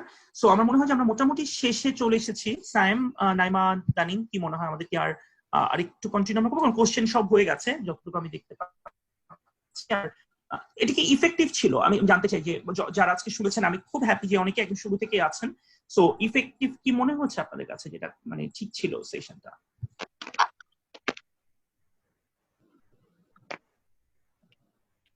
জি ভাইয়া, খুবই ভালো লাগছে এই জিনিসটা করে আসলে ইয়েতে, এগুলো এই সময় একটা দরকার ছিল আসলে এই জিনিসটা। আমি ইচ্ছা করেই খুব স্লাইড হেভি বা আমি কন্টেন্ট গুলো চাইনি যে খুব মানে খটমটে শব্দ আসুক, তো আমি চেয়েছিলাম যে একটু যাতে নর্মাল কনভারসেশনের মাধ্যমে আমরা কিছু জিনিস বোঝার চেষ্টা করি। Okay, so thank you very much everyone আজকে আমাকে ইনভাইট করার জন্য, এবং আমার নিজেও এনজয় করেছি। আর আমি খুব চাই যে কেউ যদি সামারাইজ করতে আজকে, Sayem if you want you can. হ্যাঁ, আমি সুলতান আফজাল বলছি। আসসালামু আলাইকুম। সায়েম সামারাইজ করার আগে আমি একটু একটা বিষয় শেয়ার করতে যাচ্ছি। মানে বিষয়টা আসলে তেমন কিছুই না, আমার মতেই কিছুদিন ধরে খুব কনফিউশন কাজ করছিল, আমি আসলে এটা কিভাবে করব বুঝে উঠতে পারছিলাম না। ভালো লাগলো যে বিষয়টা আপনার কথার মাধ্যমেও উঠে এসেছে, সেটা হচ্ছে দুটো গ্রুপ অফ পিপলের কনফ্লিক্ট, এবং দুটো গ্রুপই কিন্তু তাদের প্রত্যেকের এন্ড থেকে সঠিক। যেমন হচ্ছে এখন সবাই বাসায় বসে আছে, রেগুলার একটা যে ফ্লো আছে প্রত্যেকের লাইফস্টাইলের যে ফ্লোটা সেটা কিন্তু ব্যাহত হচ্ছে। তো এক্ষেত্রে যেটা হয় যে প্রত্যেকেই ডিপ্রেশনটা স্বাভাবিক, একদিন দুদিন তিন দিন পর সবাই একটু অস্থির হয়ে ওঠে যে মুক্ত বাতাসে যেতে চাই, আমি কাজ করতে চাই, বাইরে ঘুরতে চাই, সবার জীবনে একটা বাধা আসে। তখন এটাকে কভার করার জন্য এক একজন এক এক ভাবে চেষ্টা করে নিজেকে ভালো রাখতে। কেউ রান্না করে, খুব মজা মজা খাবারের ছবি দেয়, কেউ নিজেদের বাসায় বসে ছোট ছোট সুন্দর সুন্দর ভিডিও বানায়, মজা করে, বিভিন্ন ভাবে চেষ্টা করে নিজেকে ডিপ্রেশন থেকে দূরে রাখতে। খুবই ভালো একটা জিনিস, কারণ যেহেতু সবাই ডিপ্রেস হয়েছে। কিন্তু পাশাপাশি আরেকটা গ্রুপ থাকে, তাদেরকে আমরা পুরোপুরি দোষ দিতে পারি না। যখন আমি দেখছি চারিদিকে মানুষ কষ্ট করছে, খাবার পাচ্ছে না, যখন আমি দেখছি মৃতের সংখ্যা বাড়ছে, সবাই খুব টেন্স হয়ে যাচ্ছে, তখন করে কি এই দুটো গ্রুপের মধ্যে একটা কনফ্লিক্ট লাগে। মানুষ খেতে পারছে না, তুমি খাবারের ছবি দিচ্ছ, একটা কনফ্লিক্ট ক্রিয়েট হচ্ছে। মানুষ মারা যাচ্ছে, মানুষ আতঙ্কিত হচ্ছে, তোমরা এখানে বসে বসে মজা করছো। এই যে ব্যাপারটা, অর্থাৎ প্রত্যেকে কিন্তু প্রত্যেকের জায়গায় ঠিক, যে মানে অর্থাৎ যতক্ষণ পর্যন্ত কেউ কারো ক্ষতি করছে না। আমি যদি একটা ভালো খাবারের রান্না করে আমি যদি একটা ছবিটা সোশ্যাল মিডিয়াতে দেই, আমার যদি ভালো লাগে, তিনজন অ্যাপ্রিসিয়েট করে বা ভালো রান্না করতে শিখেছো, তাহলে কিন্তু আমার ভালো লাগবে, আমার ডিপ্রেশনটা কাটবে। কিন্তু আরেকটা গ্রুপ সেটাকে ওভাবে নিচ্ছে না। এই যে কনফ্লিক্টটা, এখন দেখা যাচ্ছে যে সবাই বোঝানো কিন্তু সমস্যা হয়ে যাচ্ছে যে তুমি তোমার জায়গা থেকে ঠিক, কিন্তু তোমার এই যে ডিপ্রেশনটা, এই যে নেগেটিভিটিটা, মানে হ্যাঁ আমরা সবাই আতঙ্কিত, কিন্তু আতঙ্কটা ছড়ানো যাবে না, আমাদের এটাকে ম্যানেজ করতে হবে। আবার অন্যদিকেও যে যারা এই জিনিসগুলো, ভালো জিনিসগুলো ছড়াচ্ছে, তাকে একটু খেয়াল রাখা উচিত, ওকে ফাইন আমি ছড়াবো, আপনি যেটা বলেন সুন্দরভাবে, যে আমি যদি দেখি যে আমি সবার ওয়ালে যদি দেই, সবাই যদি আমাকে ক্রিটিক করে, আমি আমার ক্লোজ গ্রুপে দিই, আমি যারা আমার খুব কাছে, যারা আমাকে সুন্দরভাবে নিতে পারবে তাদের সাথে শেয়ার করি। এই জিনিসটা, এই ম্যানেজমেন্টটা আসলে যদি আমরা করতে পারি, তাহলে কিন্তু কনফ্লিক্টটাও দূর হয়ে যায়, প্রত্যেকের জায়গায় ঠিক থাকে। আর আর সেশনটা আমার কাছে খুবই ভালো লেগেছে, ইনফ্যাক্ট ইন্টারেক্টিভ ছিল, অনেকেই জয়েন করেছে। আপনাকে অনেক অনেক ধন্যবাদ যে এত মানে ব্যস্ত শিডিউলের মধ্যে আমাদেরকে সময় দেওয়ার জন্য। আমি রিকোয়েস্ট করব, আমি জানি আপনি অনেক ব্যস্ত, মাঝে মাঝে আশ্রয়ের সাথে একটু আমাদেরকে সময় দিবেন। আমাদের যে ভলান্টিয়ার আছে তাদের জন্য, মানে যেভাবে দেখছি অনেকের প্রশ্ন আছে, তাদের আরো প্রশ্ন থাকবে, আস্তে আস্তে তারা করবে, আর একটু ওপেন হবে। আমি রিকোয়েস্ট করব আপনি আমাদেরকে কষ্ট করে হলেও আর একটু সময় দিবেন। আর সাইমকে একটু সাম আপ করার রিকোয়েস্ট। সাইম সাম আপ করার আগে আমি বলি থ্যাংক ইউ ভেরি মাচ ভাইয়া, আপনার সাথে কথা বলার সুযোগ হলো। আর ডেফিনেটলি মানে এই কনফ্লিক্টটা অনেক ফেস করছি আমরা, সো যেটা আমি আগেও বলেছি, যেটা হচ্ছে একটু সেনসিটিভলি হ্যান্ডেল করতে হবে সিচুয়েশনটা, আর দিনটা একটু বুঝতে হবে যে ওই দিনে যদি আমাদের দেশে এমন কিছু ঘটে থাকে যেটা সবার জন্য খুব মানে কঠিন একটা টাইম, তাহলে অবভিয়াসলি আমি নিজেকে যদি একটু রেস্ট্রিক্ট করি ওই একটা দিনের জন্য, তাহলে আমি অনেকখানি কিন্তু সোশ্যাল মিডিয়াতে নিজের জায়গাটা ক্লিয়ার করতে পারবো, আমার অ্যাকাউন্টেবিলিটিটাকে আমি এক্সপ্রেস করতে পারবো। সব সময় মানে এরকম সিচুয়েশনে মানে নিজের গ্রুপটা খুঁজে নেওয়াটা, যে কার সাথে আমি আনন্দটা শেয়ার করি, কারণ সবাই একরকম ভাবে দেখেন। আর যদি আপনি মনে করেন যে কাউকে আপনি আনফলো করতে চান, গো ফর। আসসালামু আলাইকুম ভাইয়া, ভালো আছেন? ওয়ালাইকুম আসসালাম। জি ভাইয়া আমি আসলে মানে সবার লাস্টে আমি এখন আপনি এত সুন্দর করে কথাগুলো বলছেন, এবং সুলতান ভাইও লাস্টে কিন্তু মোটামুটি সামারি ফেলেছে, তো আমি সামারি বলতে চাই না, আমি জাস্ট প্রথমে যারা মানে আমাদের মধ্যে অনেকেই আছে আশ্রয়ের অনেক দিন ধরে আছে, আবার অনেকে নতুনও আছে, বা অনেকে আছে আশ্রয়ের সাথে খুব রিসেন্টলি জয়েন করেছে, তো যারা এখনো জানে না, যেরকম আমাদের নতুন ভলান্টিয়ারও জানেন না যে আসলে আমি তাদের জন্য একটু বলতে চাই আর কি, যে দীপ ভাইয়া কিন্তু আমাদের সাথে আশ্রয়ের অলমোস্ট শুরু থেকে আছে, মানে আমি যখন থেকে আছি, যেহেতু দীপ ভাইয়া আমার সরোয়ার্টি সিনিয়র, দীপ ভাইয়া কিন্তু অলমোস্ট শুরুর দিক থেকেই আছেন, হয়তো আমার মতো অ্যাক্টিভলি না হয়নি, কিন্তু সবসময় পিছন থেকে আমাদেরকে যতভাবে সাপোর্ট দেওয়া যায়, সেটা মেন্টালি হোক, ফিজিক্যালি হোক, ফাইন্যান্সিয়ালি হোক, বা কখনো লিঙ্ক দিয়ে হোক, উনি কিন্তু সবসময় দিয়ে গেছেন। এবং ভাইয়া ভাইয়ার কথা শুনে তো আপনারা অবশ্যই বুঝতে পারছেন যে ভাইয়া অনেক ব্যস্ত একজন মানুষ, তো তারপরেও সবসময় আমাদের বিভিন্ন রকম কোনো ইভেন্টে যদি উনাকে ইনভাইট করি, উনার যদি খুব খুব এক্সট্রিমলি আর্জেন্ট কোনো সমস্যা না থাকে, উনি কিন্তু 10 মিনিটের জন্য হলেও আমাদের সাথে এসে সেই বাড্ডা থেকে দূর থেকে এসে আমাদের সাথে ইভেন্টে অ্যাটেন্ড করতেন। So thank you so much for that. And আমাদের উপর সবসময় আমি বলবো একটা ছাতার মতো থাকার জন্য আমরা আসলে আপনার প্রতি কৃতজ্ঞ।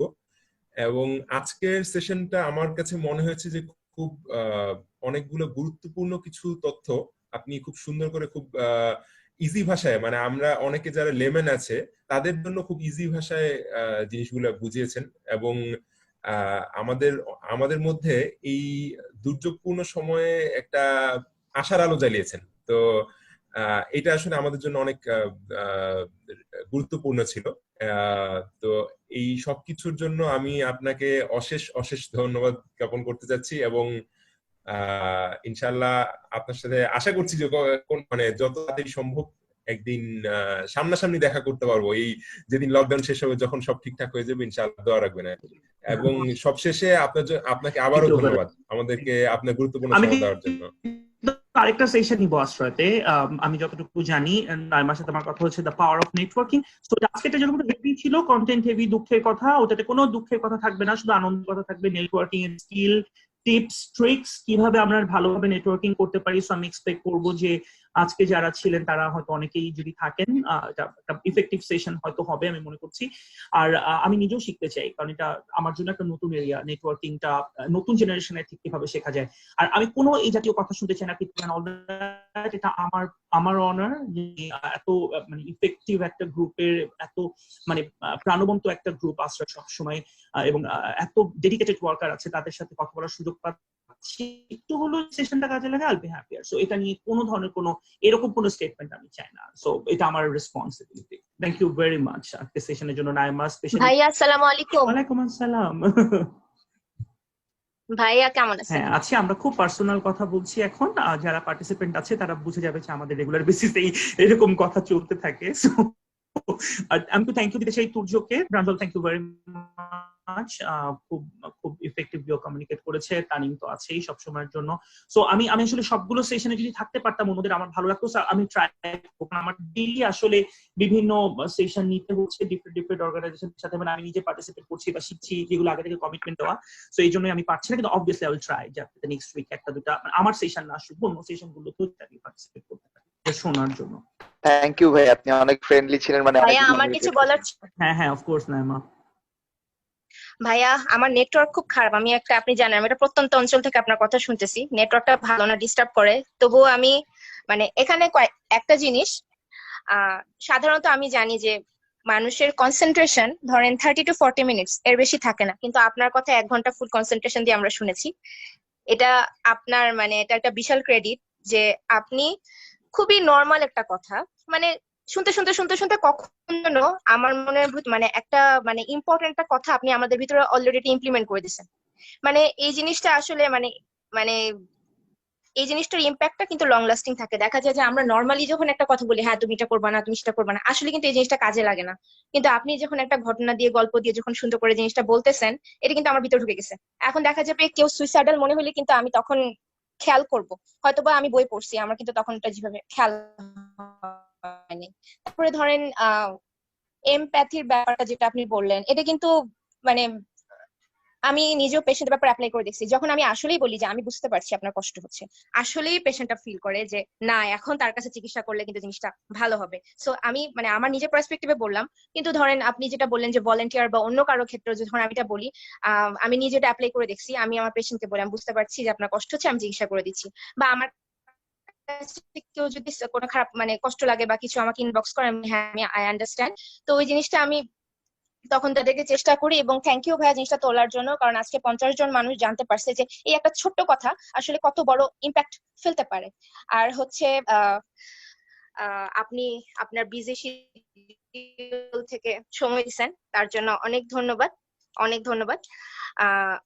আর হচ্ছে সায়েন্স যে সাপোর্টের কথাটা বলো, এটা তো অবশ্যই আপনি একদম ছোটবেলা থেকে আমার মনে আছে, একদম ছোট আমি যখন অনেক ছোট তখন থেকে আমি আপনাকে দেখেছি। আপনি যে বাচ্চাটাকে কোলে নিয়ে ছবি তুলতেন ভাইয়া, সেই বাচ্চা এখন অনেক বড় হয়েছে, 6 না 7 এ পড়ে। আর হচ্ছে যেই পিচ্ছি পিচ্ছি গুলাকে SH10 যাদেরকে আপনি নতুন দেখছেন তারা এখন অনেক বড় হয়ে গেছে। এখন আমাদের জেনারেশন SH12, 13, 14, 15 তারা চলে আসছে। তো ইনশাল্লাহ তাদের সাথে আপনার দেখা হবে। নদী আপু একদিন অনেক বৃষ্টির মধ্যে ইফতার করতে আমাদের সাথে চলে আসছিল নুরাজকে নিয়ে। তো আসলে এই জিনিসগুলো আমাদের জন্য ইন্সপিরেশন। আপনারা যখন এভাবে ছুটে আসেন, আমি খালি বলছি আপু ইফতার করবো, ইফতার আয়োজন কিন্তু আমাদের খুব ভালো থাকে না, বাট তাও যে আপনি নুরাজকে নিয়ে পিচ্চিটাকে নিয়ে চলে আসছে, আসলে জিনিসগুলো খুব অ্যাপ্রিশিয়েট করি। থ্যাংক ইউ সো মাচ ভাইয়া। অ্যান্ড আমি যারা অডিয়েন্স তাদেরকে রিকোয়েস্ট করব যে আপনারা যদি আশেপাশে সুইসাইডাল যে টেন্ডেন্সি গুলা আপনি ভাইয়ের কাছ থেকে শুনলেন, আর আমরা একটু পোস্ট করে দিব যে সুইসাইডাল টেন্ডেন্সির যে ইয়েগুলা কি, ক্রাইটেরিয়া গুলা কি, আপনারা যদি এরকম দেখেন, কারণ একা থাকলে, নিঃসঙ্গ থাকলে কিন্তু এই জিনিসগুলা হয়। আমার নিজেরও হয়, কারণ আমি একা থাকি। আমার নিজের হয় কারণ আমার বাসার বুয়া পালায় গেছে, কারণ আমি একজন ডক্টর, এখানে কেউ আসবে না। এবং আমি দোকানে টোকানে গেলে দেখি তারা আমাদের দিকে তাকায় কিভাবে কিভাবে, আমরা হসপিটালের ডক্টর। সো আমি বুঝতে পারি ব্যাপারটা কিরকম। জাস্ট আমরা অল্প কয়েকজন ডক্টর এক জায়গায় আইসোলেটেড হয়ে গেছি। সো এই জিনিসগুলো আসলেই খুব সাইকোলজিক্যালি অনেক ডিস্টার্বিং। সো আপনারা যদি এরকম ক্রাইটেরিয়া দেখেন তাহলে অবশ্যই আপনারা নোটিস করবেন এবং আপনারা যেভাবে আপনারা এভাবে তাদেরকে গাইড করার চেষ্টা করবেন। অনেক কথা বলে ফেলছি, অনেক ধন্যবাদ ভাইয়া, আবারও আপনাকে ধন্যবাদ। আপনার জন্য শুভকামনা। Very much. আমি নেক্সট সেশনের জন্য ওয়েট করছি ইনশাআল্লাহ। Thank you, thank you very much. Bye bye. আসসালামু আলাইকুম। ওকে, আল্লাহ হাফেজ ভাইয়া। আসসালামু আলাইকুম। ওয়ালাইকুম আসসালাম। সবাইকে থ্যাংক ইউ এতক্ষণ আমাদের সাথে থাকার জন্য। কালকে আবার কথা হবে অন্য কোনো একটি টপিকে। সবাই ভালো থাকবেন। আল্লাহ হাফেজ, গুড নাইট।